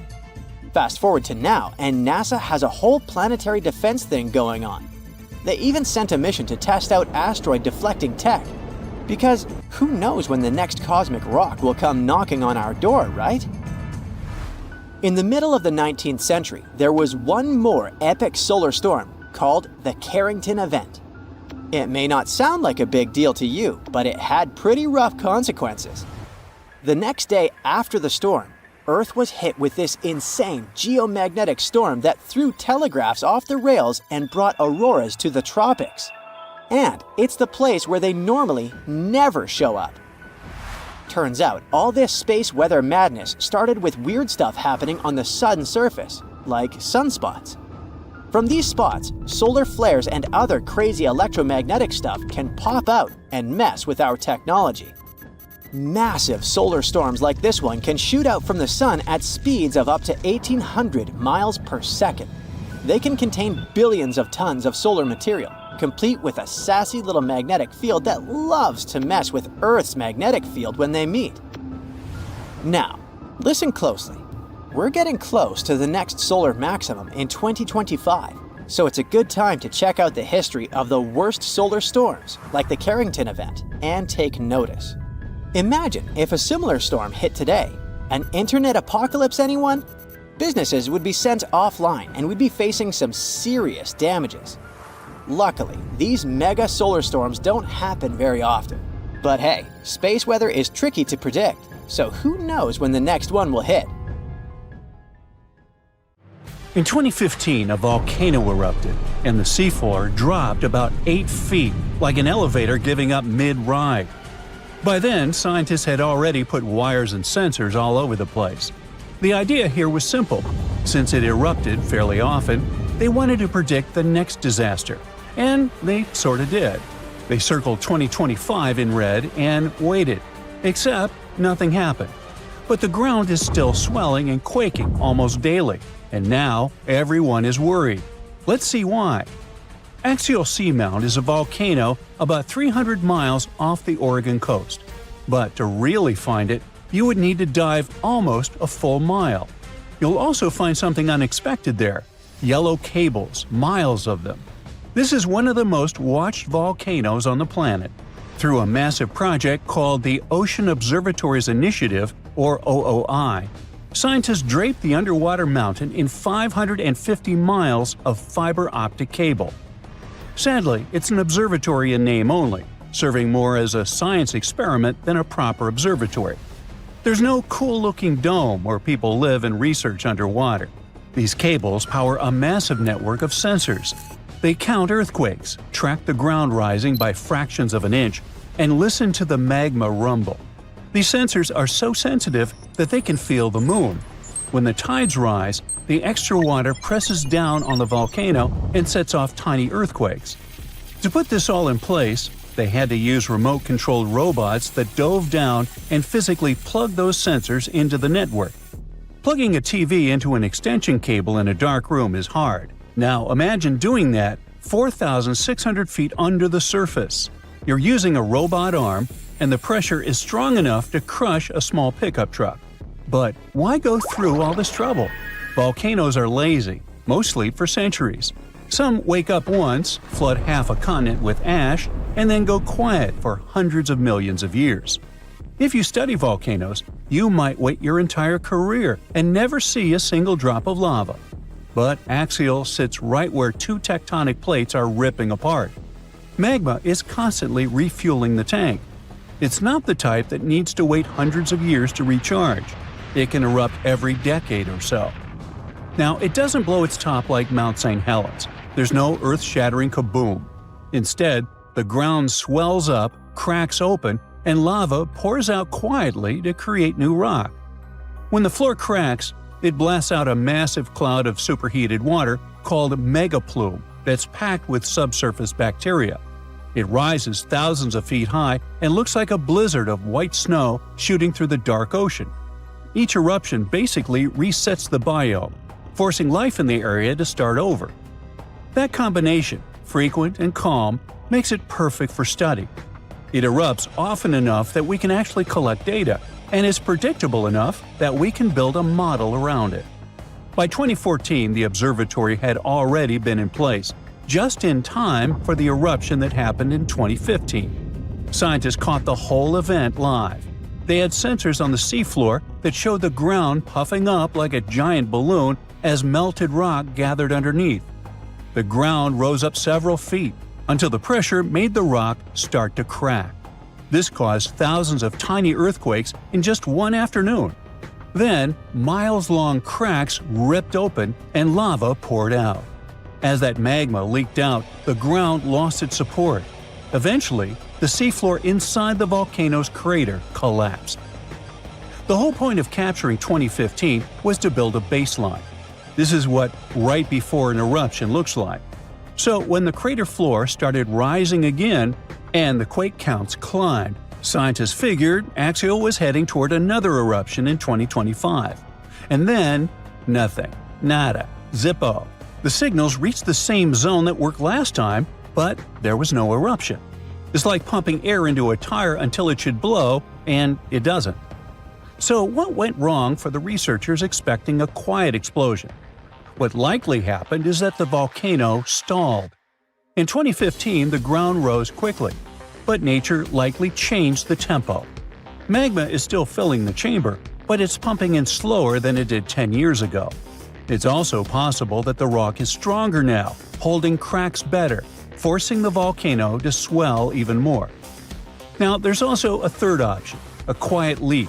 Tiny fractures could be hissing out just enough pressure to delay the main event, keeping the volcano in a state of suspended animation, ready to blow but lacking the spark. And even with all the data, it's still hard to tell the difference between almost ready and about to break. That's why the forecast slid from 2025 to mid to late 2026. The volcano stayed active, but the buildup slowed, pushing the breaking point back by about a year. But why is this making scientists nervous? When you hear about the consequences of eruptions, it's easy to imagine a tsunami heading for the coast. Well, it's not. You can keep your surfboard in the garage. This is a deep ocean event. The water absorbs almost all the energy. The surface might get a little bubbly, but nobody on the beach is going to spill their drink. The people sweating are the ones who paid for the robots. The problem is that the lab is sitting inside a test tube. Remember, the volcano is currently overcharged. It has already swelled past the point where it usually pops. If it waits until late 2026 to finally let go, it could have accumulated significantly more magma than it did in 2015. A bigger eruption means new, cool data, but it also means a much larger volume of lava. Those expensive yellow cables and delicate sensors, they're sitting right in the splash zone. If the lava follows the old paths, the gear is fine. But an overpressurized release could rip open new cracks in the seafloor. If that happens, researchers could lose millions of dollars of equipment in seconds. Scientists might be watching the feed live, see a wall of molten glass, and then static. But the real worry isn't the money. Axial is supposed to be the gold standard. It's the most monitored square mile of the ocean floor on Earth. It was supposed to be the easy one. If our prediction model fails here, well, it's a bad sign. We have every sensor imaginable, and we still don't understand underwater volcanoes as well as we thought. If we can't predict the friendly volcano when it's wired for sound, what chance do we have with the dangerous ones? The vents around the volcano pump out water that could reach around 650 degrees Fahrenheit. On the surface, that would instantly turn to steam. Down here, the pressure is so intense that the water can't boil. But it's so hot it can dissolve minerals. The place is also loud. If you could hear it, it would sound like a jet engine on a runway. Plus, the area is carpeted in tube worms. They look like giant 6-foot-tall white pipes with bright red tips. They don't make biological sense. They have no eyes, no mouths, and no stomachs. They don't eat food at all. Instead, they host bacteria inside their bodies that turn the volcano's toxic sulfur gas into sugar. They're basically powered by pollution. Crawling all over them are scale worms. These things look like they belong on some other planet. They're covered in microscopic scales that refract light. So if you shine a flashlight on them, you can see them sparkle in blue and red. The ground beneath them is also strange. When axial erupts, the lava hits the freezing seawater and cools instantly. But it doesn't turn to gray stone. It turns into glass. Pure black obsidian. If you tried to walk on it, it would sound like you were walking on thousands of light bulbs. Experts have updated the schedule for this year. Cameras are in place to take some cool pictures, and we might even get a live stream on YouTube, watching the ground tearing open under the ocean. Let's just hope that it isn't the final broadcast. It's really hard to stream the next one if your multi-million-dollar camera ends up digested by a river of molten glass. I'll say. Yellowstone is the internet's favorite doomsday volcano. Maybe you heard the prediction. One super eruption, then a continent dusted in ash and temperatures going down. A perfect disaster movie scenario. Yet, geologists worry about a different kind of volcano. One that won't explode only once. It could rip the ground open, flood the entire continent with lava, and make the air unbreathable. And we know this because it happened before. Right now, researchers think there might be around 20 supervolcanoes scattered across the planet. Short story, we fear those. Long story, a major supervolcanic eruption could collapse modern society as we know it. A normal volcano can cause a local disaster. It can wipe out a city and turn a region into a no-travel zone.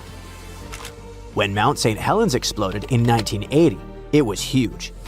The eruption blew the top off a mountain and flattened forests like knocking down dominoes. It showed the world just how scary volcanoes can be. But in geological terms, it's nowhere near what a supervolcano could do. Mount St. Helens threw out roughly a third of a cubic mile of ash, enough to make a football field pile about 150 miles high. For comparison, a supervolcano could bury the entire state of Texas 5 feet deep, and Texas stretches about 800 miles. Volcanoes like St. Helens are mountains that build up over time, layer after layer, like nature stacking spilled wax. They erupt, they cool, they erupt again, and you end up with a cone that looks cool in photos. A supervolcano is like a hidden pit.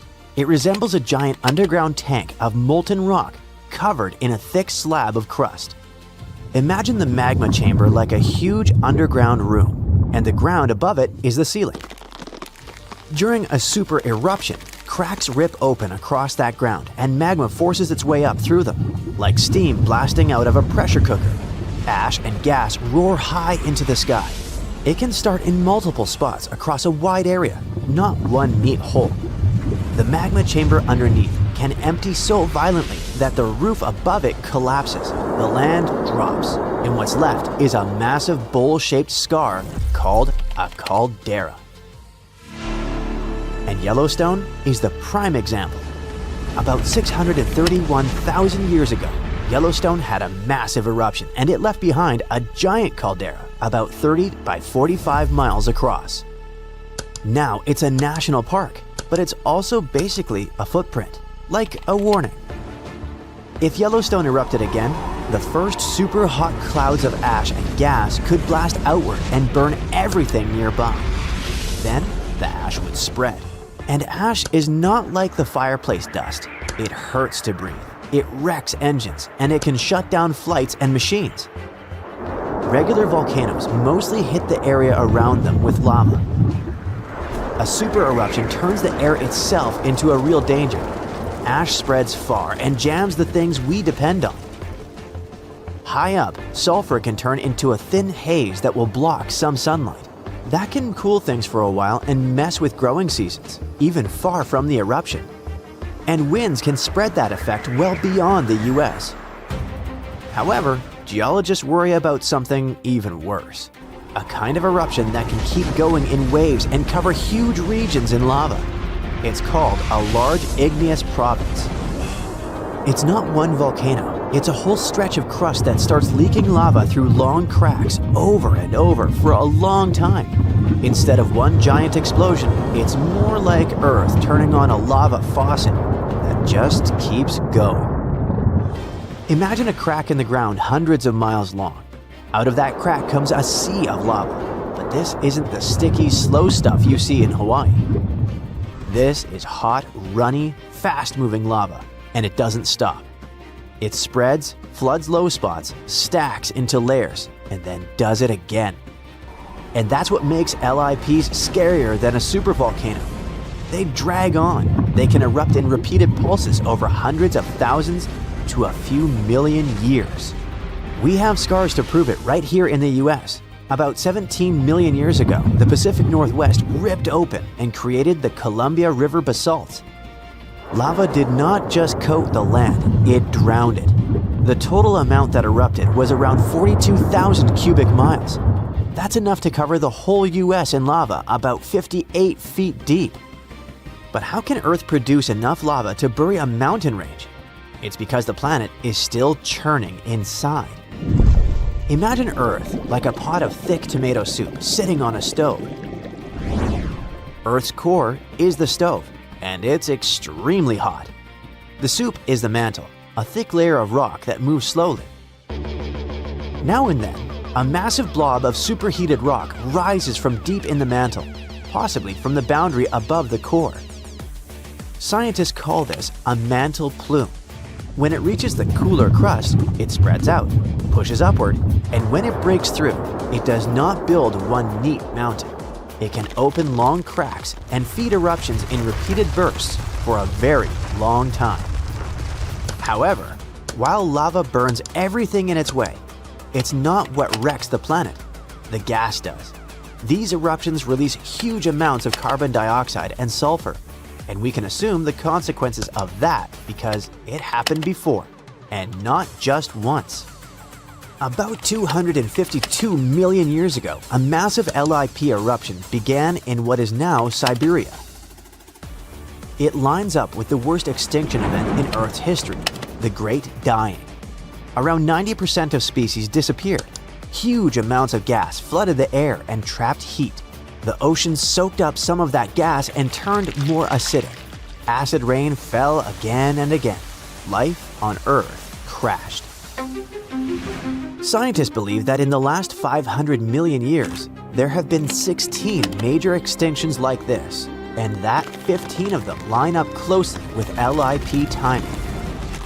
These geological formations changed Earth so many times, and scientists now wonder, what if Yellowstone and that massive lava flood in Oregon are actually a part of the same system? Look at Idaho from space and you see a long, flat track across the state called the Snake River Plain.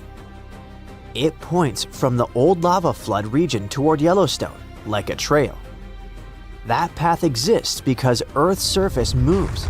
The outer layer is split into giant plates that slowly slide. Under Idaho and Yellowstone, a deep, hot zone keeps feeding eruptions. As the plate moves, the eruption zone shifts with it, leaving a long trail behind. That's why the rocks get older the farther you go from Yellowstone. It's the same heat source, just a moving target. And if you roll the plate's motion back far enough, that trail points closer to where the Columbia River basalts formed. That's why some geologists think the Northwest lava flood and Yellowstone could be connected parts of one long-lived system. Finally, if it's all part of one big apocalyptic system, is it time to pack the bags and flee to Mars? Will it happen again soon? Even if they share the same story, that does not mean the worst part is coming back soon. The lava flood chapter played out millions of years ago. Today, Yellowstone is simply where that deep heat shows up at the moment. And sure, it can erupt again, but the most likely eruption isn't some giant doomsday blast. It's a steam explosion, when super hot water flashes into steam and blows rock apart. Lava flows and smaller eruptions can happen too. the caldera-making nightmare is a rare one. If Yellowstone ever started building towards something big, it wouldn't be sneaky. You would see it coming. A lot more earthquakes than normal and the ground lifting faster than usual. The clearest right before signs would likely show up in the days or weeks before it. We cannot stop a planet-scale eruption. We can only watch for the warning signs and plan. But hopefully, if the planet decides to get rid of us, by the time it starts sending warnings, we'll already finish turning Mars into our new home. For 70,000 years, Tofton volcano successfully convinced everyone it was extinct, but new satellite images show that its summit is rising, like something inside is stretching it, rolling it over, and cracking its neck after the world's longest nap. Scientists aren't too happy about it, so let's see if you have a reason to be worried too. Volcanoes can wake up when earthquakes shake them awake or storms mess with underground water. But scientists checked. There weren't any big earthquakes or heavy rains in southeastern Iran, where it sits. So it must be gas or magma pressure that's moving Tofton. It's like a sealed soda can heating up from the inside. Before you even hear a hiss, the pressure is building silently, waiting for a weakness. That's why Tofton's movement is such a big red flag. Pressure changes mean new internal activity. Plus, the source of pressure below its surface is at just around 1,600 to 2,070 feet deep. And that's not a lot for a volcano. When the source of pressure sits that close to daylight, it can set off small explosions from steam or gas, even if no lava ever touches the surface. This type of explosion, called phreatic, happens when water underground gets so hot so fast that it blows up like a giant pressure cooker. In Hollywood movies, volcanic eruptions always look like rivers of lava chasing people down the street. But steam-driven explosions are different, sneaky, and unpredictable. One minute everything looks calm, and the next minute rocks and superheated steam blast into the air like Earth sneezed with the power of a jet engine. For Tofton, this is exactly the scenario scientists are afraid of. You don't need flowing lava to cause destruction. A steam-driven explosion can launch boulders the size of cars and shoot ash clouds thousands of feet up. Even if you don't live anywhere near Iran, Tofton isn't just a local issue. Volcanoes breathe out gases that travel with the wind, and Tofton produces sulfur-heavy emissions when it's active. Sulfur dioxide doesn't just smell bad, but messes with air quality, irritates lungs, and reacts in the atmosphere to form particles that can dim sunlight and cool temperatures. That means neighboring countries might feel the effects even if they never see the volcano. And if a phreatic explosion blasts ash high enough, it could drift into international flight paths like volcanic confetti nobody asked for. Even smaller eruptions can have ripple effects. Remember that time a volcano in Iceland with a name I won't ever pronounce correctly blew up in 2010? It disrupted all the air travel across the Atlantic, and in our case, a modest ash plume drifting into major air corridors could ground flights across the Middle East, South Asia, and beyond. You know, gas emissions don't respect borders. They drift, mix, and settle wherever the wind decides to drop them. Alright, all this sounds pretty creepy, but with all the modern sensors, scientists should find out about an eruption in advance, right? Not really. As Tofton sits in a really remote region, setting up monitoring stations there is tricky, expensive, and frankly, was never a priority because everyone assumed the volcano was done for. So right now, satellites, not ground instruments, are doing most of the work. Satellites see the big picture, but instruments on the mountain add detail. And that's why it was so important for Tofton to be reclassified from extinct to dormant. Because dormant volcanoes need eyes on them 24/7. When a volcano is labeled extinct, countries don't invest in evacuation plans, hazard maps, or monitoring equipment. Changing Tofton's status forced everyone, from local officials to global scientists, to admit it can cause trouble. And that means preparing for ashfall, gas emissions, sudden eruptions, and the long-term questions.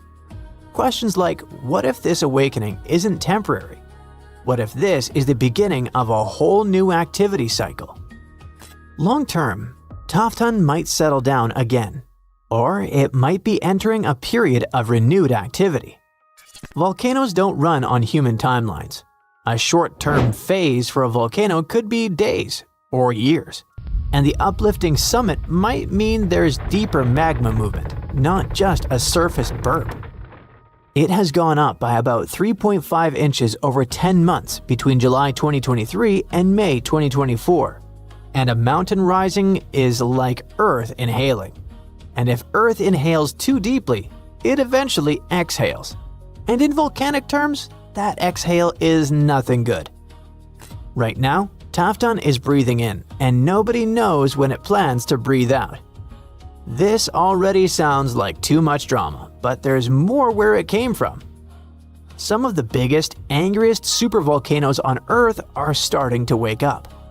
When one of these monsters erupts, the whole planet feels it, even people living thousands of miles away.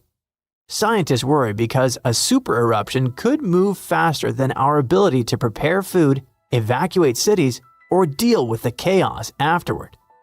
That's what makes supervolcanoes so scary.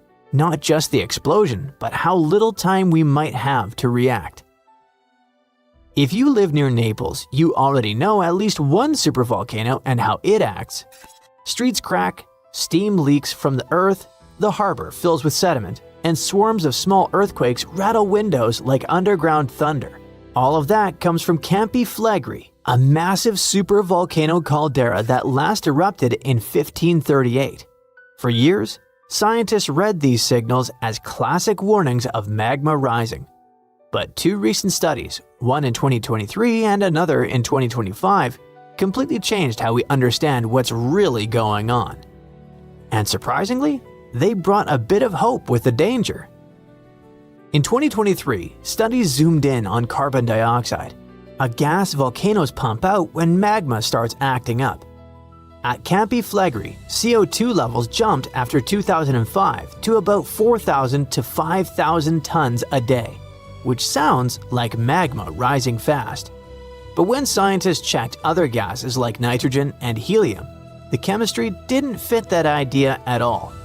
It turned out that the extra CO2 came not from rising magma, but from super hot fluids underground, cooking the surrounding rocks and releasing gas on their own. In the 2025 study, lab experiments showed that the shaking comes mainly from a sealed underground water and steam reservoir. When that natural lid traps pressure, it eventually cracks and releases steam and sets off sudden quakes that people feel at the surface. That idea also explains something that always confused scientists. The earthquakes usually start close to the surface and then move deeper, which is the opposite of what rising magma would do. After the strongest shaking, the ground often sinks a little, like a balloon slowly deflating after you let some air out. None of this means Campi Flegrei is suddenly safe though. Magma still sits deep underground, and steam-driven explosions can still blast out rocks, ash, and scorching gas without any lava warning you first. What's really changed is how scientists think about the danger. Just watching and waiting isn't enough anymore.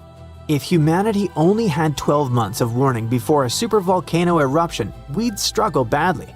Stockpiling food, relocating people, keeping supply chains alive. It would all feel almost impossible. But don't freak out yet, because supervolcano eruptions are extremely rare. The last one happened about 26,500 years ago in New Zealand. On average, scientists think a super eruption happens roughly once every 100,000 years, but Earth doesn't follow neat schedules like a calendar. Sometimes these eruptions cluster closer together, and then the planet stays quiet for a long time. Two massive super eruptions shook the planet within the last 100,000 years. About 74,000 years ago, Indonesia's Toba volcano blew up with such force that it blasted ash across Asia, lowered the temperatures around the world, and may have pushed early humans to the brink of extinction.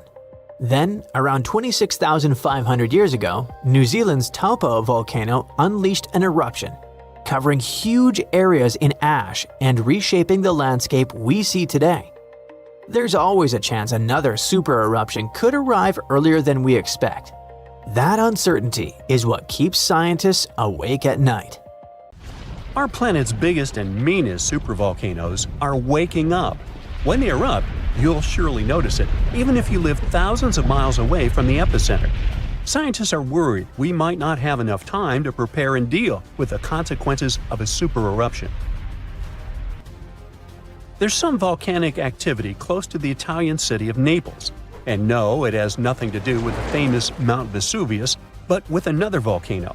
This one is harder to see as it doesn't have a tall peak like Vesuvius. But don't let this bad guy trick you. It could be way more dangerous than its giant neighbor. It does have a huge crater that's about 8 miles wide. This volcano is called Campi Flegrei, and it's actually one of the largest volcanoes in Europe, sitting under the town of Pasquale. So, Campi Flegrei erupted 39,000 years ago with a bang so massive it spread ash across the whole Mediterranean region. It also caused the temperature to drop by over 16 degrees Fahrenheit across Eastern Europe. It was the biggest volcanic eruption in Europe in 200,000 years. Since then, Campi Flegrei has had smaller eruptions, and the last one happened in 1538. Now the area is full of small craters, hot springs, and bubbling pools, and they're all proof that this volcano is still very much alive and brewing something. Since the early 2000s, the ground in the giant crater and the town nearby have been slowly rising by about 1 to 1.5 inches every year. There were at least 150 earthquakes that shook this supervolcano lately. In May 2024, there was a 4.4 magnitude in the area, the biggest in the last 40 years. Residents had to leave their homes and camp outside, fearing there would be more earthquakes. No one knows how Campi Flegrei is going to behave in the following months or years, but the authorities are organizing evacuation exercises to prepare the population just in case. The Italian volcano looks like an innocent kitten compared to the real giants like Yellowstone. For a volcano to deserve the title of a super one, it must be able to produce catastrophic-scale eruptions and eject huge amounts of magma, ash, and volcanic gases. The Yellowstone giant meets these criteria. Even though it moves from time to time, the Yellowstone supervolcano hasn't erupted for 640,000 years. But when it does wake up, it might erupt with incredible power, about the same amount as 10 huge nuclear power stations can produce. Under the ground, beneath Yellowstone, there's a super hot area full of molten rock called magma. As more magma moves into a big space called a magma chamber, the ground above starts to swell or rise. When the magma cools down, the ground falls. Between 2004 and 2009, the ground at Yellowstone rose by almost 10 inches, but then it started to slowly go back down in 2010. Scientists aren't sure if it's going to erupt anytime soon. There's also another big volcano called Long Valley in California that has been active since 1980, and it can be a really big threat. Scientists studying this supervolcano found out that before its biggest eruption, 760,000 years ago, the buildup may have taken less than a year. Now, that's bad news, because a supervolcano eruption can have a huge effect on the world, like the eruption of the Toba volcano in Sumatra around 74,000 years ago. It became the biggest volcanic eruption the Earth had seen in 28 million years. It covered parts of Indonesia, India, and the Indian Ocean with a thick layer of volcanic debris, almost like a 6-inch blanket. The amount of rock it spewed out was like stacking nearly 3 million Empire State Buildings. The giant crater it left behind can still be seen from space. All the ash and gases shot up into the air and blocked some of the sunlight. It caused a volcanic winter that lasted about 6 to 10 years. Some scientists think this eruption might have even affected early humans. Around the time Toba erupted, the human population took a sharp dip, and there were far fewer people. Some say this is why all modern humans come from a small group of survivors. According to the Toba catastrophe theory, most early humans in Europe and Asia didn't survive the cold and harsh climate after the eruption, but a lucky group lived through all that in Africa. Not all scientists agree with this idea, and some archaeological and climate records show a different story. Another volcano that changed the world in a big way was Mount Tambora in 1815. The next year went down in history as the year without a summer. It was cold and rainy, and there was snow and frost even in the middle of summer, especially in Europe and North America. This happened because the volcano sent out a lot of sulfur dioxide into the sky, which spread all over the world and made the planet colder. When Tambora erupted, it caused huge tsunamis that smashed homes and took the lives of around 10,000 people. Afterward, about 80,000 more people passed away because of the consequences the eruption had caused in the world. The cold weather ruined crops, so food became really expensive. And because horses were the main way people traveled, the cost of oats that they ate went way up too. Some people even think this led to the invention of the bicycle in 1817 as a new way to get around. The eruption made the Earth colder for about 3 years.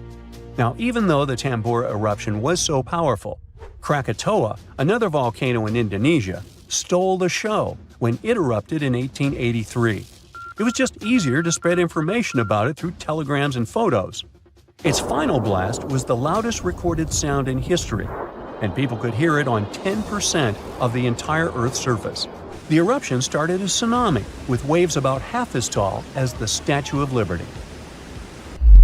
Now, if we only had 12 months to prepare for a supervolcano eruption, it would be really hard to store enough food and get ready.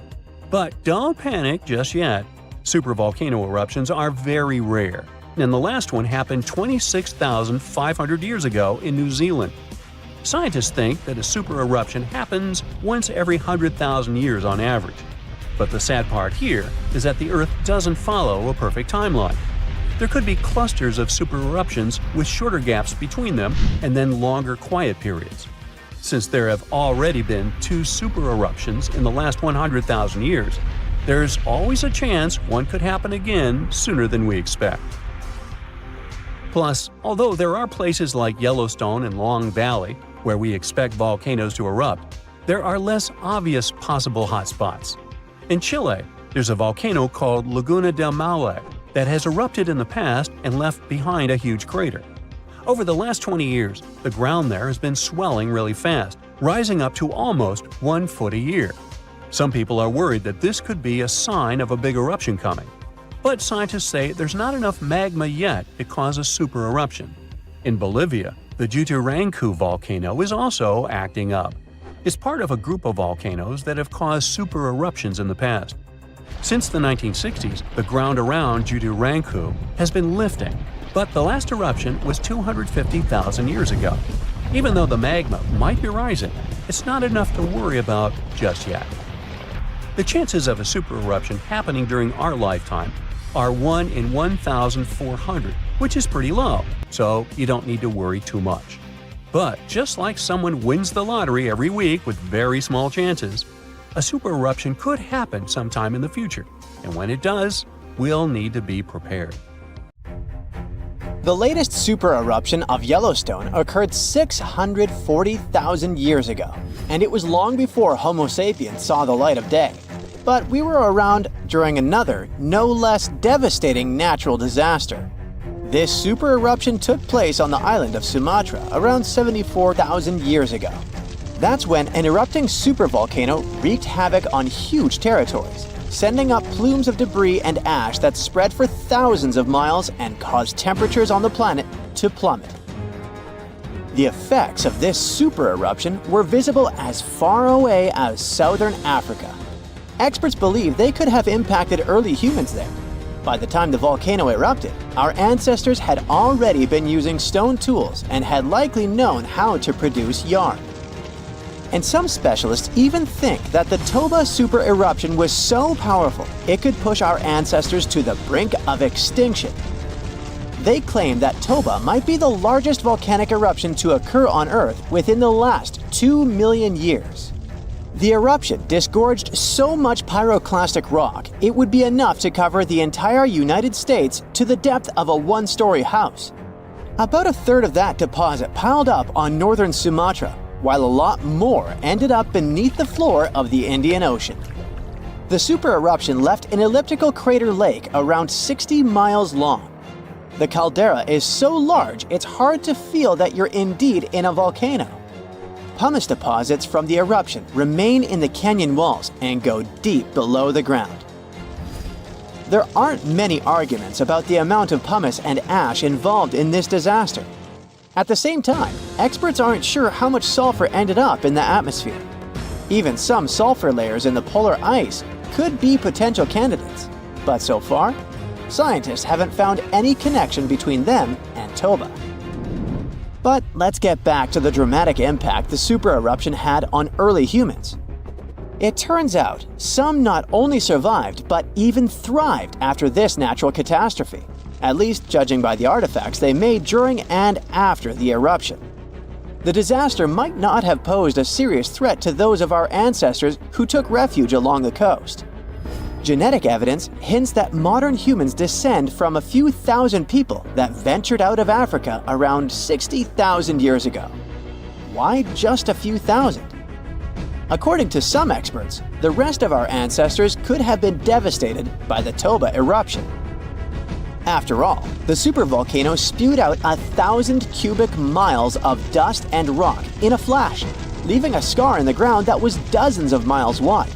All that dust and sulfur Toba sent into the atmosphere potentially cooled the surface of our planet, which led to the appearance of glaciers and the lowering of Earth's sea levels.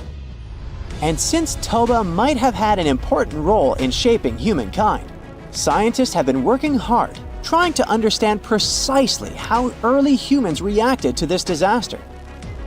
In 2011, several researchers found an enigmatic soil sample in South Africa's Pinnacle Point, an archaeological site overlooking the Indian Ocean.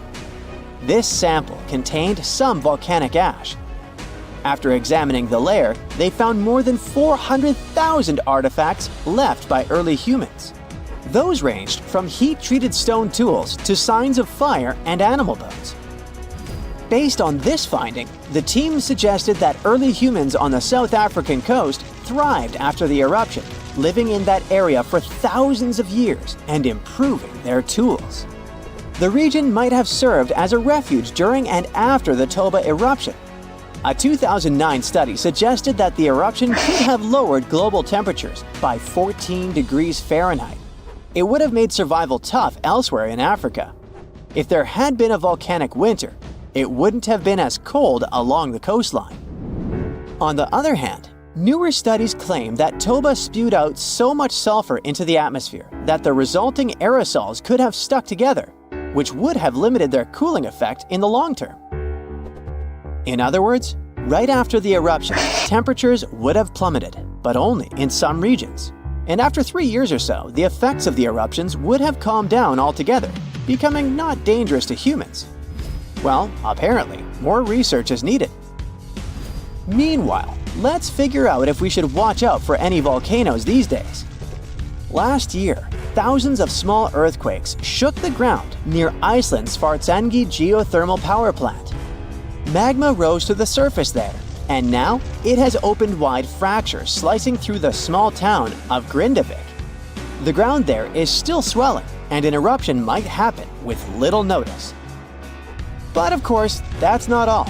Over the planet, 45 other volcanoes keep rumbling. For example, Italy's Vesuvius, that infamous thing that finished the city of Pompeii in 79 CE. Over the last 17,000 years, the volcano has experienced 8 explosive eruptions, followed by powerful pyroclastic flows, dense masses of super hot ash, lava fragments, and gases flowing at high speeds. The volcano's last eruption happened in 1944. Mount Rainier is one of the most dangerous volcanoes in the USA. Its high elevation, chemical composition, and proximity to Washington's Seattle and Tacoma suburbs, and the volcano's ability to produce massive pyroclastic flows make Mount Rainier a threat to consider. The heat from this volcano could potentially melt the ice and snow covering it, leading to rapid downstream flows of debris, mud, and rocks.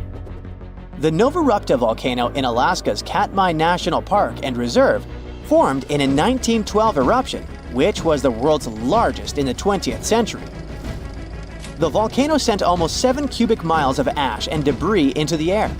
It also produced such a powerful ash flow that it created the Valley of 10,000 Smokes. Mount Pinatubo is located in a populated region in the Philippines. It became notorious after a 1991 massive eruption, which was the second largest eruption of the 20th century. More than 700 people lost their lives during that natural disaster. Today, more than 21 million people live within 62 miles of Pinatubo. Mount Agung, a continuously erupting volcano in Indonesia, had its last major eruption in 1963. It was one of the most tragic eruptions in the country's history.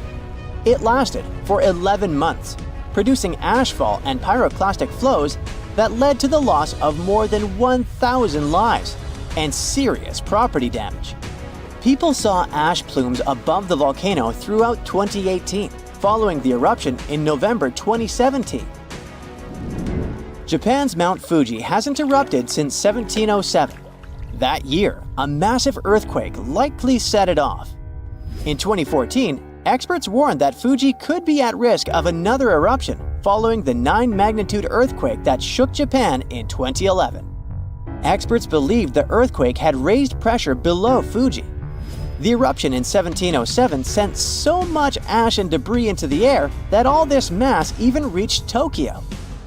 Should Fuji erupt again, it would affect more than 25 million people in the surrounding areas. The eruption of Washington's Mount St. Helens in 1980 was one of the most destructive volcanic events in U.S. history. 57 people, as well as thousands of animals, lost their lives during that natural disaster. The eruption also destroyed around 200 square miles of forest. Experts think that Mount St. Helens' history of massive eruptions means that future catastrophes are bound to happen. The next explosive eruption might send large amounts of ash all over the Pacific Northwest. No wonder the volcano is under close monitoring. One of Indonesia's most active volcanoes, Mount Merapi, has been erupting for centuries. NASA claims that the biggest risk of this volcano is pyroclastic flows, which can spread over vast areas and harm loads of people. For the last time, Merapi erupted in January 2024, sending plumes of smoke into the air. These days, more than 24 million people live in the area surrounding this volcano. The ground suddenly starts shaking. Clouds of gas start forming in the sky, making it dark during broad daylight.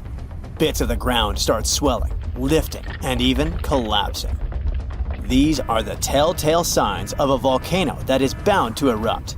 And this is what could easily happen again with Mount Spur. It's only about 75 miles from Anchorage, one of Alaska's busiest cities. More than half of the population of the northernmost state of the US live there. There's also a huge amount of air cargo that passes through its international airport daily. So anytime a volcano this close to such a vital hub begins to get restless, people start paying attention. Just FYI, approximately 350 million people in the world live within the danger range of an active volcano. That means that around 1 out of 20 people live in an area at risk of volcanic activity. Alaskans probably wish that Spur's reawakening was fiction, but it's actually true. The Alaska Volcano Observatory picked up on several of these "I'm about to erupt" signs from Mount Spur. So much so that they raised the alert level to yellow, which means unrest above normal background levels. Spur erupted twice in the 90s, and it was pretty intense. If we were ranking volcanic eruptions on a scale from 1 to 10, these eruptions would rank a 6 or 7. Not that terrible, but still worth 10 to 17 million in damages. However, these numbers are nothing compared to Alaska's 1988 Redoubt eruption, another volcano that erupted and summed up a staggering $345 million in damages. Mainly because its ashes hit aircraft engines, such as the KLM 747 that lost power after all its engines went off due to the ashes. If people weren't paying attention to Alaska's unstable geology before that, well, They surely started to after it. When you think of the hazards of volcanic activity, the first thing that might possibly pop in your mind is Pompeii, Italy. Of course, that's the worst case scenario, a city being engulfed by lava. Spur may seem innocent compared to Vesuvio, but it still took its toll. The last time it erupted in the 90s, and it threw volcanic aerosols over 60,000 feet into the atmosphere. Let's get our science straight here. Think of volcanic aerosols like liquid particles that are released into the atmosphere during an eruption. These particles are usually created when gases from a volcano, such as sulfur dioxide, combine with water and other particles that exist in our atmosphere. These aerosols can actually cool the Earth's surface since they reflect sunlight directly back into space. And that's not the worst part. It can stay in the atmosphere for several years after an eruption, causing lots of health issues.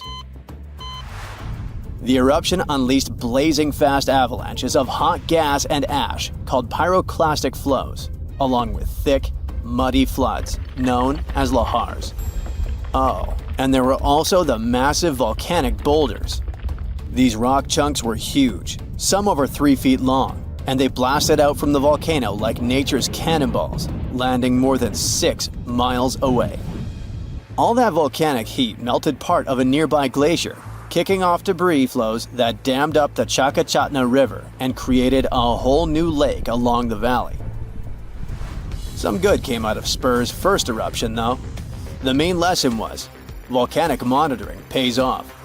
The local monitoring was able to reduce the economic damage done by the eruption, especially for a city that has an intense air traffic. Spur is deemed as dormant for the moment, but it could go off anytime soon. You see, volcanoes are classified as active, dormant, or extinct, depending on how much action they're putting on. If it's still active, it's still rumbling and erupting somewhat regularly. Dormant means it's had some recent activity, but it's still lying low for now. And extinct, that's when it's been quiet for such a long time that we figure it's done for good. One of the US's most dangerous active volcanoes is Mount St. Helens. This volcano is actually responsible for the most powerful eruption in US history.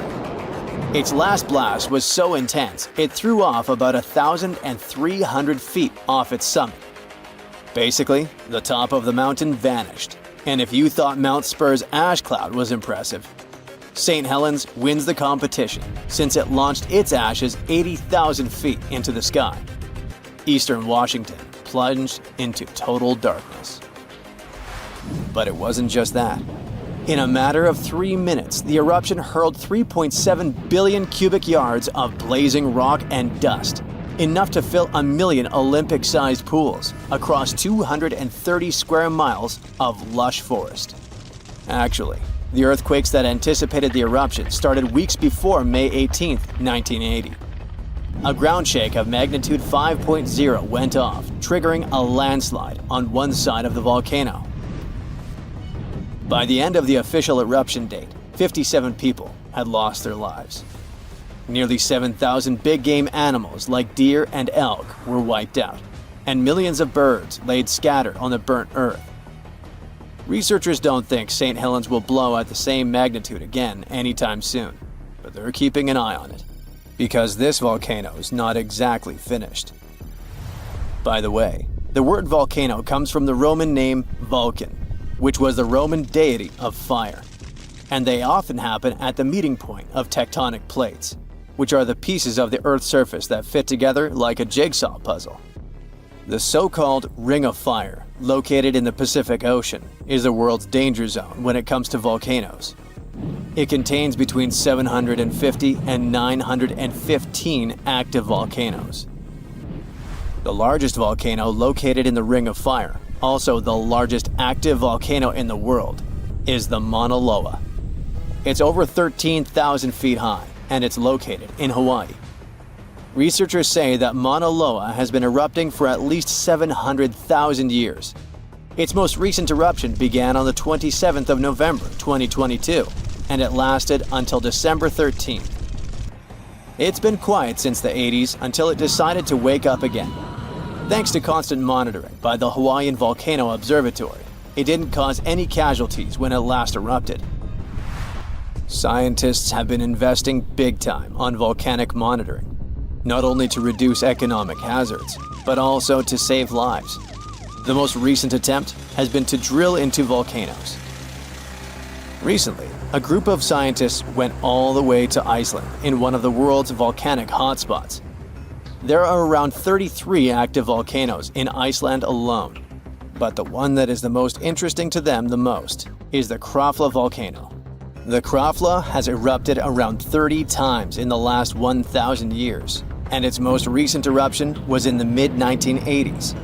The project, named Krafla Magma Testbed, or KMT for short, is hoping to advance the understanding of how magma behaves underground. The main advantage of this drilling research is predicting the risk of eruptions, but it can also help to push geothermal energy forward. I mean, can you imagine having electricity that is run by the limitless source of volcano power?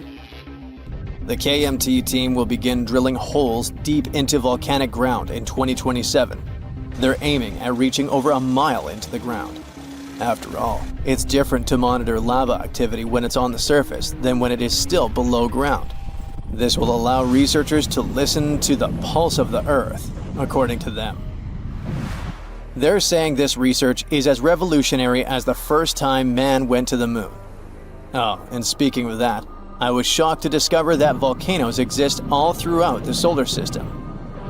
Yep, other planets and moons have volcanoes too. The largest volcano in our solar system is Olympus Mons on Mars. It's a shield volcano, much like the ones that make up the Hawaiian Islands. It's about 370 miles wide.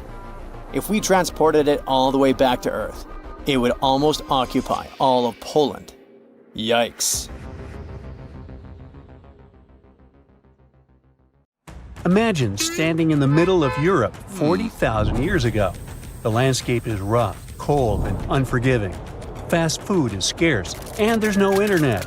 Suddenly, from out of the woods steps a figure, stocky, strong, and with a face that is quite unusual. This human looks similar to us, but something about them is different.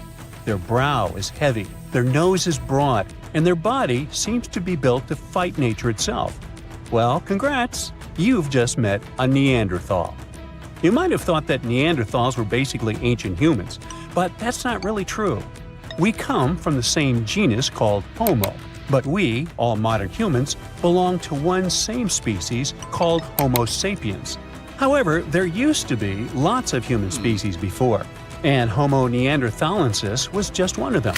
And they actually were kind of cooler than us. So what in the world has happened to them? Neanderthals lived for a long time, for about 360,000 years, across Europe and parts of Asia. 40,000 years ago, the place we now call southern Italy was sitting on top of a huge disaster, a massive supervolcano called Campi Flegrei. This big boy is huge, about 9 miles wide. That's about 10 to 20 minutes in a car to get across it all. But there were no cars then, remember? At the time, it was quiet for a while, but one day, suddenly, it blew in what became one of the biggest volcanic eruptions Europe had seen in 200,000 years. The catastrophe was so crazy that ash, gases, and debris altered the climate across the entire continent. What comes next is usually called a volcanic winter.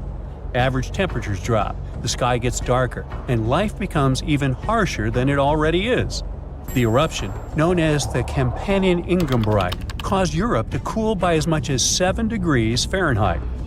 Doesn't sound like much?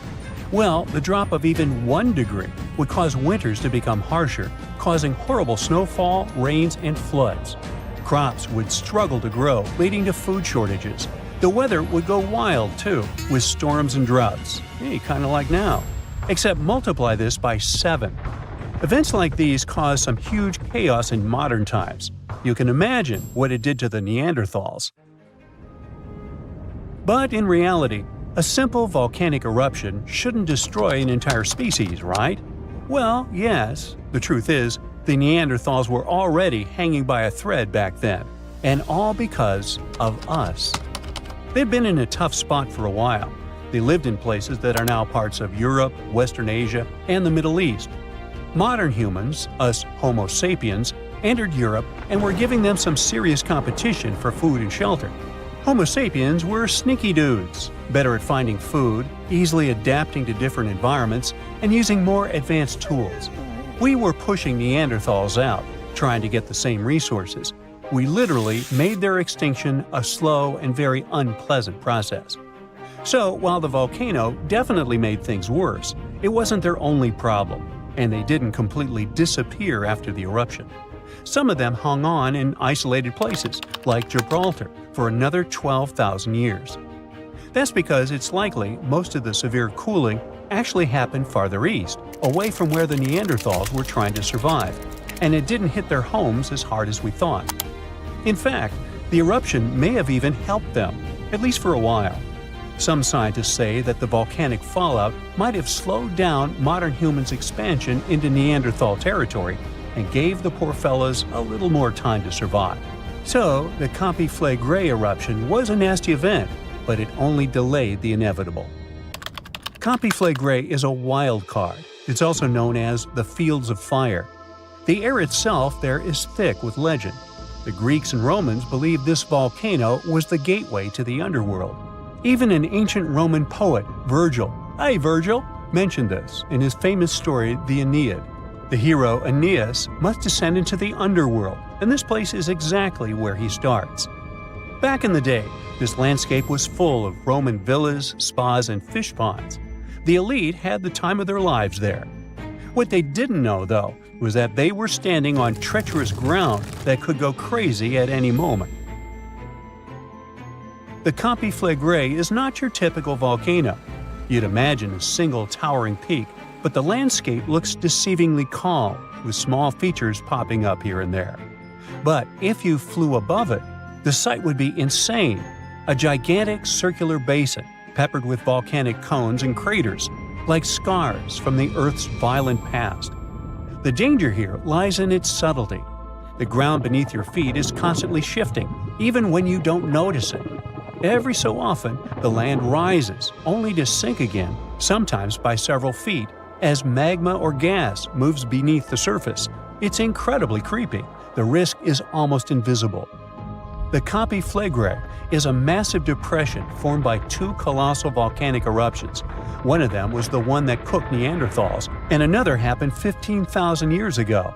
The most famous eruption, though, happened in the 16th century, and it was horrifying. The year was 1538. For years, the people of Paswali had noticed something unsettling. Land that once sat below the waves was slowly rising. What was once the sea had become new ground. Rumblings from deep within the earth were terrifying, but had become a normal part of life. Earthquakes started in the early 1530s, small at first, but in just 8 years, they became the norm.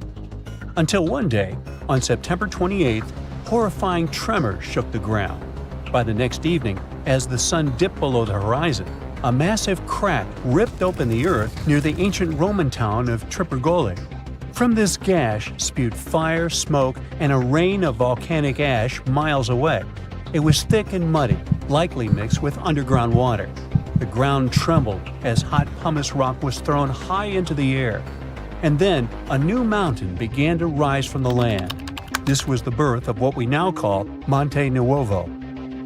Eventually, things seemed to calm down, as if the earth was catching its breath. For days, things seemed quiet. Locals relaxed a bit. They began to approach the new mysterious volcano, a crater with something that resembled boiling within it. People visited it like a new attraction. But then, just days later, the disaster struck again. At night, without warning, a new mountain went wild. A blast from the southern flank hurled scoria, chunks of jagged volcanic rock, into the air. This one was fatal for 24 people. The debris found afterwards was huge and coarse. For centuries after, the only signs of life from the Monte Nuovo were small fumaroles, jets of gas seeping from the earth. But then, even those faded away. Now it's just a lush green cone, a pretty sleeping giant. But the ground near Naples, Italy is still alive. The Campi Flegrei sits quietly for now, but it might not be for long. It's showing signs it might be waking up again. This supervolcano looks like a hellish landscape with its boiling mud pits, geysers, and steam vents. Romans and medieval Christians once believed it was a gateway to the underworld, and who can blame them? What's spooky is that recently scientists detected unusual activity under the surface. In 2012, Italian authorities raised the alert level on the volcano from green to yellow, meaning that it needs close monitoring. There are certain changes that usually happen before an eruption. The magma below starts releasing gases, which could weaken the rock above, eventually triggering a disaster. Unfortunately, no one can predict exactly when or if it will erupt. But if it does, the consequences could range from a minor inconvenience for locals to a global catastrophe. Its last tiny eruption happened in the 16th century, and it wasn't too bad. But if history repeats itself, like it was with Neanderthals, we're all cooked. An eruption like that could lead to global cooling, crop failures, and widespread famine. Right now, a group of scientists is trying to get a clearer picture of what's happening beneath the surface. The Campi Flegrei Deep Drilling Project is working to drill a 10,000-foot borehole, hoping to check out the magma chamber up close. But at least for now, the supervolcano remains quiet, and let's hope it stays that way. Frankenstein, unreasonably cold weather, and tons of lava. What do these things have in common? They all trace their origins back to Mount Tambora. This volcano in Indonesia had such a massive impact that the aftermath could be felt in Switzerland even a year later. And these spots are thousands of miles apart. Soon, we might be facing something similar again. Stick around, because I'm about to reveal the exact spot where the next eruption is expected to happen in 2025. Back in 1815, Mount Tambora erupted with unprecedented force, sending a colossal cloud of fine particles into the atmosphere. This cloud reflected sunlight, leading to global cooling and even the year without a summer in 1816. Temperatures plummeted, crops failed, and families worldwide faced food shortages, compounded by various health issues.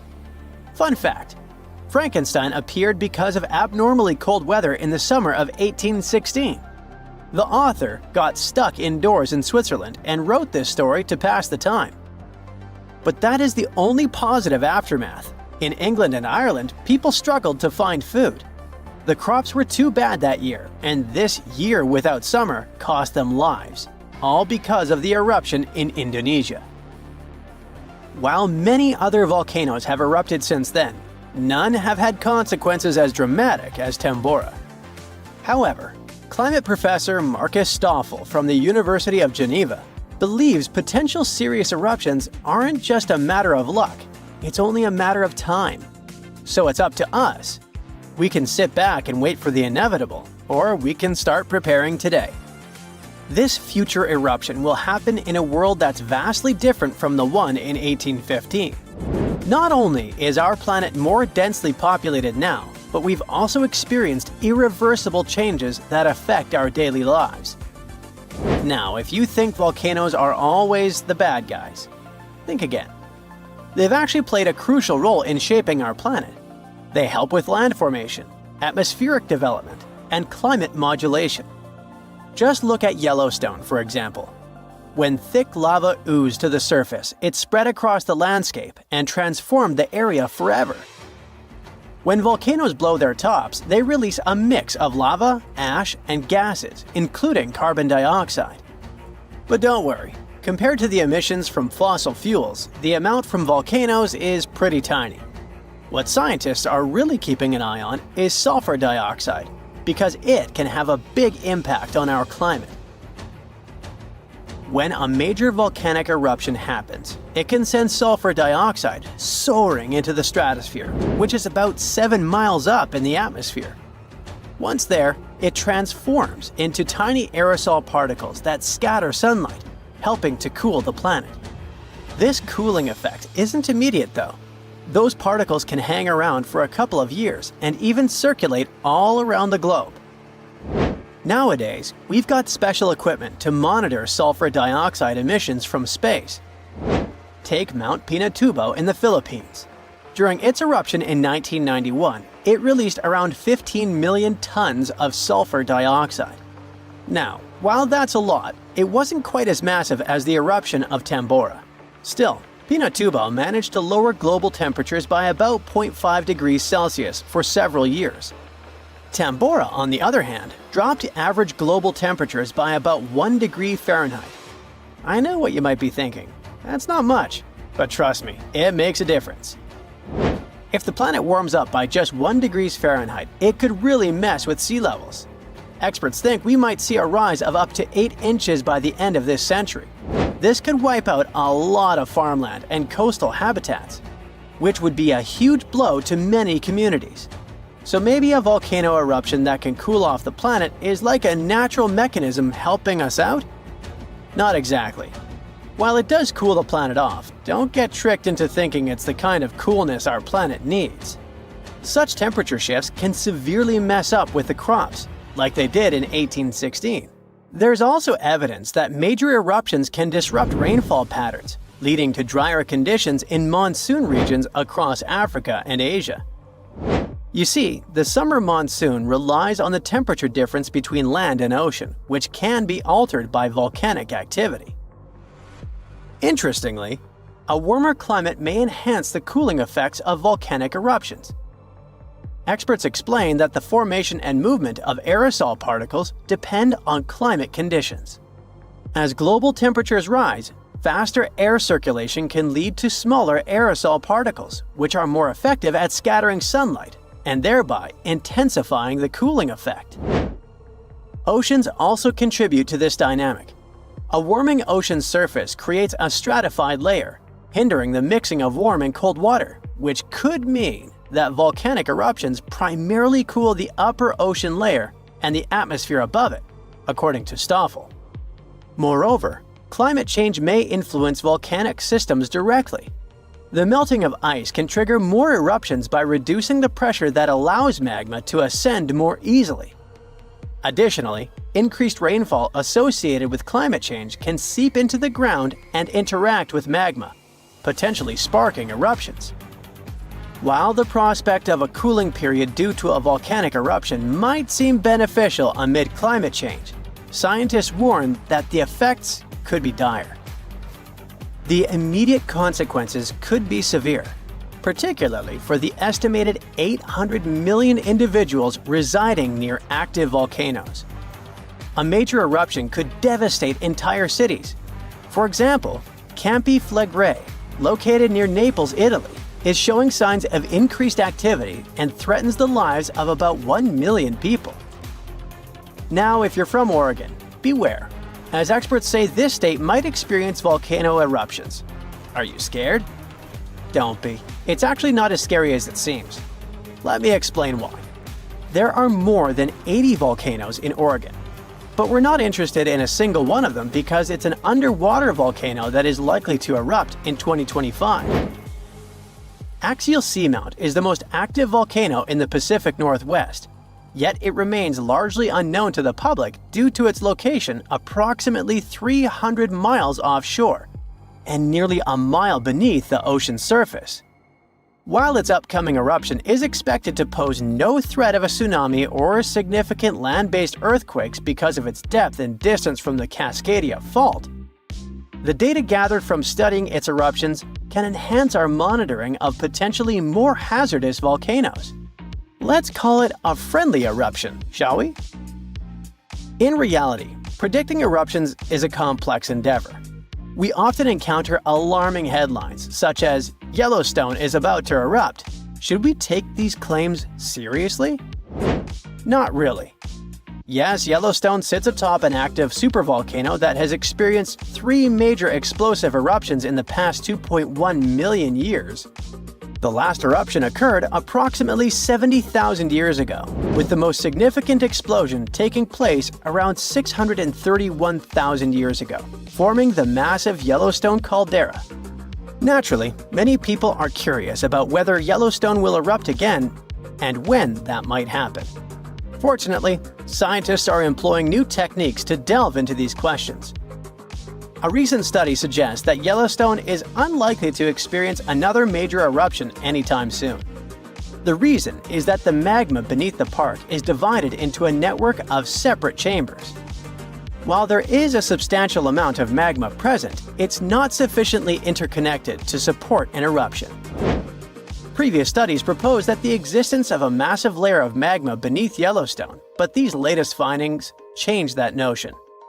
To gain a clearer understanding of the subterranean dynamics, researchers utilized a technique called magnetotellurics, which employs Earth's natural electromagnetic fields rather than seismic waves. Since magma is a good conductor of electricity, this method is particularly effective for mapping molten rock and comprehending underground activity in volcanically active regions. By using magnetotellurics, scientists created a detailed map of the magma under Yellowstone, enabling them to make more informed predictions about future eruptions. But what will happen if an eruption similar to Mount Tambora occurs? By and large, there will be huge climate chaos. Yeah, the best scientists are looking for the solution should it really happen, but they don't have it yet. So technically, we're not ready for the second Mount Tambora. But for now, we're pretty much safe. No major eruptions are predicted. Whew! Get ready, because one of the Pacific Ocean's most active volcanoes might blow any minute now. Scientists monitoring Axial Seamount, a gigantic underwater lava factory just off the coast of Oregon, say it could erupt literally any time between today and early 2026 at the latest. Yes, it's underwater, but don't get tricked by the ocean's cover. This beast is almost 3 times taller than the Empire State Building. This volcano is inflating like a souffle at a Michelin-starred restaurant, and scientists are so excited they will live stream it. Seriously! So here's the thing. This volcano will explode at any moment now because, well, it's inflating fast. Over the past few months, researchers have noticed that the seafloor is literally rising. It's like Axial is doing its best impression of a waterbed filled with molten rock. Scientists call this inflation, which sounds like something you'd complain about after Thanksgiving dinner. But in volcano terms, it means magma is piling up underground, causing the seafloor to bulge like a souffle that's this close to collapsing. Now, an underwater volcanic eruption might not sound so exotic. After all, most volcanic activity on Earth happens under the sea. Believe it or not, there are more than 1 million submarine volcanoes quietly churning lava beneath the waves as you watch this. The ocean floor is Earth's biggest volcanic hotspot. What makes Axial Seamount so thrilling is that it's under intense scientific surveillance, unlike any other underwater volcano. It's like the star player in a volcanic reality show, with a network of ocean-bottom instruments giving researchers real-time updates on magma movements, seismic tremors, and crust deformation. In fact, Axial Seamount hosts the world's first-ever underwater volcanic laboratory. Scientists have been keeping a constant eye on it since the 1990s, when they installed sensors that now relay live data straight from the seafloor. This kind of monitoring is unheard of elsewhere and has turned Axial into a geological celebrity, one whose behavior we can track with remarkable precision. Besides, Axial is hilariously predictable. It erupts roughly every decade, and right on cue, it's gearing up for another performance. By mid-2024, it had inflated to nearly the same level as before its last eruption, which means the countdown is on.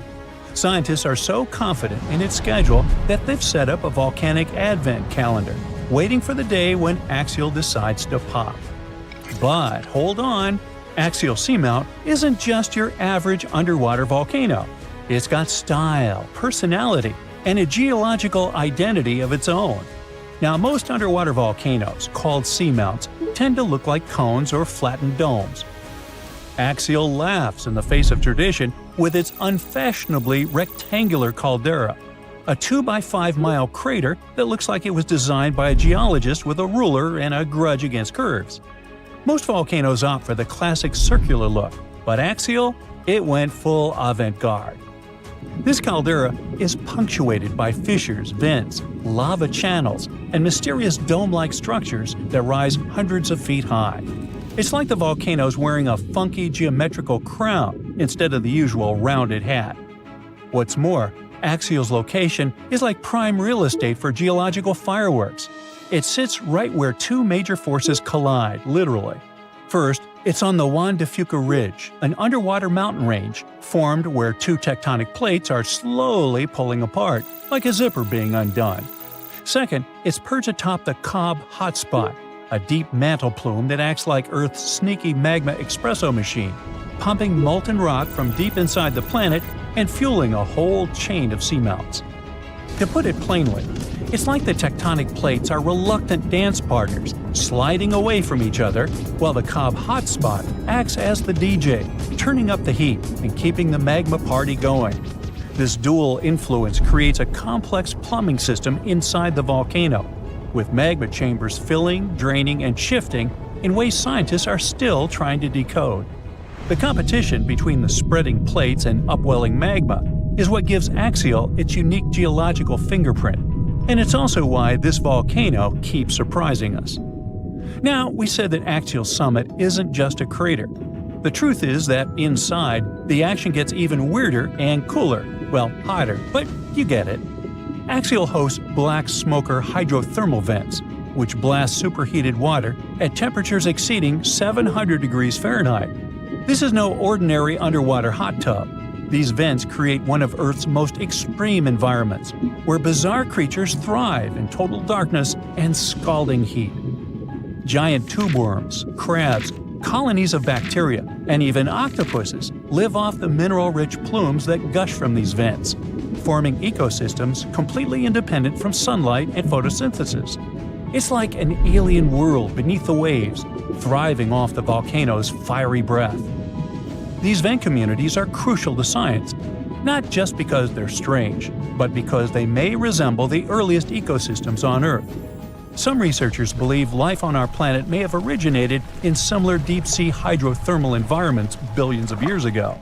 Studying them could also help us search for life on icy moons, like Europa and Enceladus, where similar vents might exist beneath their frozen surfaces.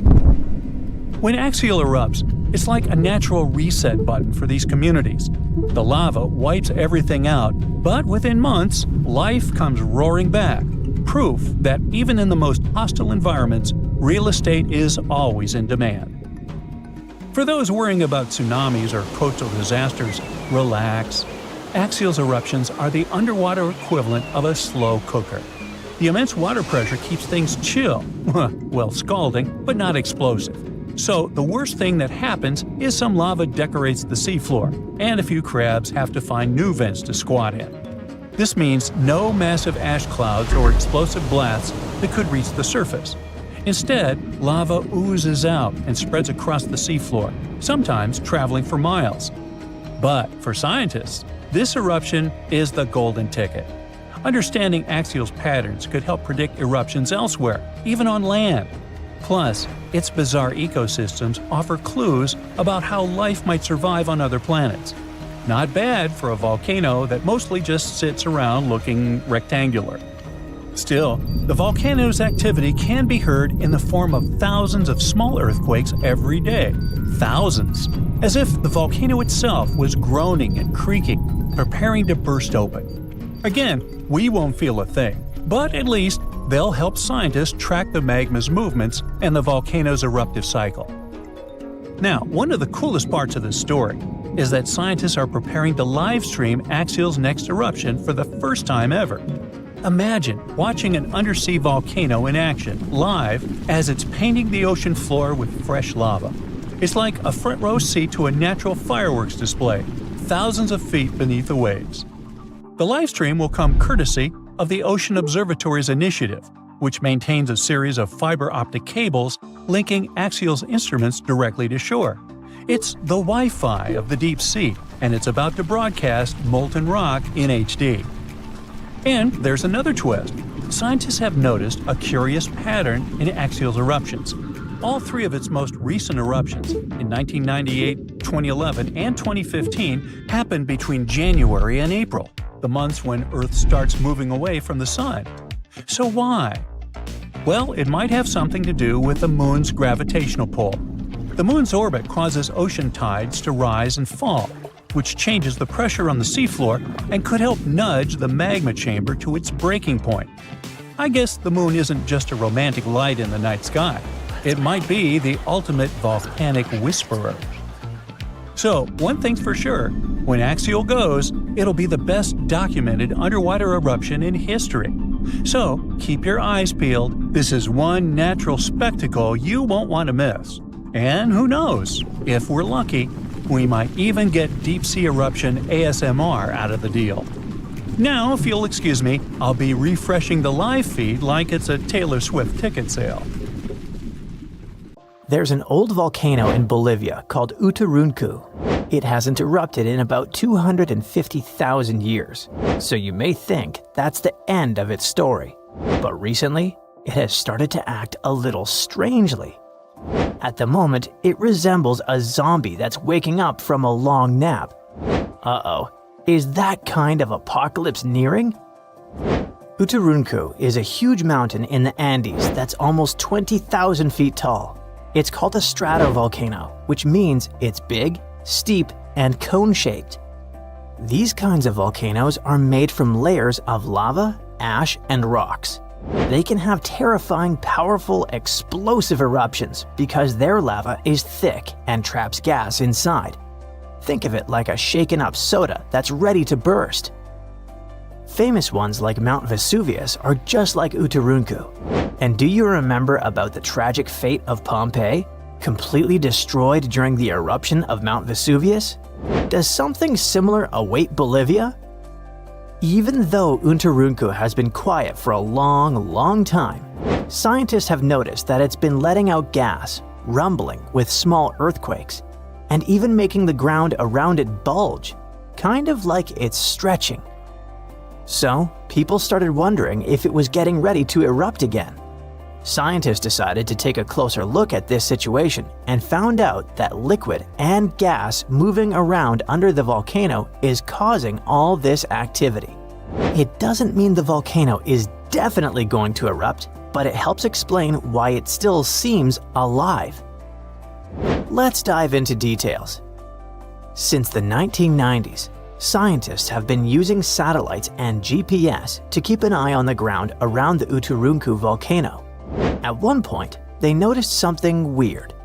The ground was rising in the middle and sinking around the edges, kind of like a sombrero hat. The middle part has been slowly going up for at least 50 years, by about 0.4 inches a year. It doesn't sound like a lot, but hold on. This strange shape, along with lots of tiny earthquakes and gas like carbon dioxide coming out of the volcano, made scientists think that there might be a giant blob of magma growing under the mountain. If that were true, it could mean only one scary thing. The volcano could be getting ready to erupt. Uturuncu sits on top of a huge underground pool of magma called the Altiplano Puna magma body. This pool is really big and really deep, stretching under parts of Bolivia, Chile, and Argentina. Scientists thought that magma from the APMB might be rising and collecting near the surface, which could lead to an eruption. But now, after studying more than 1,700 earthquakes and checking the rocks around the volcano, scientists have a new idea. Apparently, it's not magma rising up. Instead, hot fluids and gases are traveling up from the APMB through a narrow path shaped like a chimney. These gases, like steam and CO2, can get trapped under the top of the volcano, while salty water, brine, spreads out sideways into tiny cracks in the rocks. This moving gas and water can make the ground rise and fall and cause small quakes, without any magma getting close to the surface.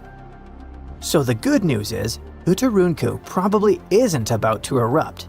If it did happen, it would cause serious damage to nearby communities and even pose a threat to human lives. Lava flows could reach towns tens of miles away from the volcano, and volcanic ash could even spread across Bolivia, Argentina, and Chile. Luckily, even though the volcano is still alive and rumbling, it's not as dangerous as scientists once thought. This discovery might help scientists figure out if other volcanoes around the world are getting ready to erupt. Now, let's visit Alaska, where according to researchers, Mount Spur might erupt soon. It's letting out strange amounts of volcanic gases from the top and side vent, the very vent that last erupted in 1992. If it erupts again, it could cause problems for airplanes flying nearby and might send ash falling from the sky. The good news is that nobody lives close to it, so people are safe for now. But even though Mount Spur isn't super dangerous, there are other volcanoes around the world that could be really destructive. One of those is Campi Flegrei, a giant volcano system near the city of Naples. Instead of one big mountain, it has 24 craters spread across the area. It last erupted in 1538, but its biggest eruption happened about 40,000 years ago. That explosion covered the whole Mediterranean region in ash and made temperatures drop by up to 16.2 degrees Fahrenheit in Eastern Europe, which led to a very cold volcanic winter. If Campi Flegrei erupted again today, it could be very dangerous. It might cover Naples and nearby places in ash, causing earthquakes and landslides, and create air pollution and acid rain. Scientists are keeping an eye on it, especially after a 4.4 magnitude earthquake shook the area in March 2025. But the good news is there's no sign that magma is rising to the surface right now, which means an eruption isn't expected soon. Still, since Italy has a lot of volcanic activity, experts continue to watch it carefully. Mount Vesuvius is also in Italy and is one of the most famous volcanoes in the world. It's known for its huge eruption in 79 CE that buried the Roman cities of Pompeii and Herculaneum. The last time the volcano erupted was in 1944. Today, Vesuvius is even more dangerous because over 3 million people live near it. Around 700,000 people are living illegally right on its slopes, which puts them even more at risk. If the volcano erupts again, it could send rocks and ash flying through the air at nearly 100 miles per hour and cause major destruction, possibly even wiping out Naples. And still, scientists believe a big eruption from Vesuvius probably won't happen for a few hundred more years. But since it's still an active volcano, researchers continue to monitor it. Cumbre Vieja is a volcano on the island of La Palma, which is part of the Canary Islands. It last erupted in 2021. During that eruption, lava poured out of the volcano and flowed all the way to the sea. It destroyed over 3,000 homes, but luckily, thousands of people were safely evacuated, so it wasn't as bad as it could have been. In the past, scientists were worried that a huge eruption could cause the entire western side of the volcano to break off and crash into the ocean. This could create a mega tsunami, sending massive waves hundreds of feet high across the Atlantic Ocean. But more recent studies have shown that this is very unlikely to happen. Mount St. Helens is a volcano in Washington State in the United States. It had a massive eruption in May 1980 that ended the lives of 57 people. That eruption also caused the biggest landslide ever recorded. Hot, pressurized magma exploded from the volcano, shooting ash 15 miles into the sky. Ash covered a huge area, and around 230 square miles of land was destroyed. Mount St. Helens is still active and is expected to erupt again someday, possibly even in our lifetimes. But experts say it's not likely to have another huge sideways blast like the one in 1980, thanks to a deep crater that is now formed at the top. It will change the way the volcano might erupt. Popocatépetl is a big, active volcano in Mexico. It's been slowly erupting on and off since the early 2000s. It's really close to a lot of people, just 40 miles from the Mexico City metropolitan area, which has about 22 million people, and 30 miles from Puebla, which is home to about 6 million inhabitants. If Popocatépetl had a huge eruption, it could cover Mexico City in thick ash as much as 8 inches deep. That ash could block drains, mess up the water, and even stop the electricity from working. Even worse, fast-moving lava and super hot flows, called pyroclastic flows, could rush down the mountain and destroy towns nearby. The volcano was quiet for 50 years, but now it rumbles and shakes pretty often. There have been over a dozen small eruptions, including some as recent as February 2024. Some nearby places got covered in ash, but scientists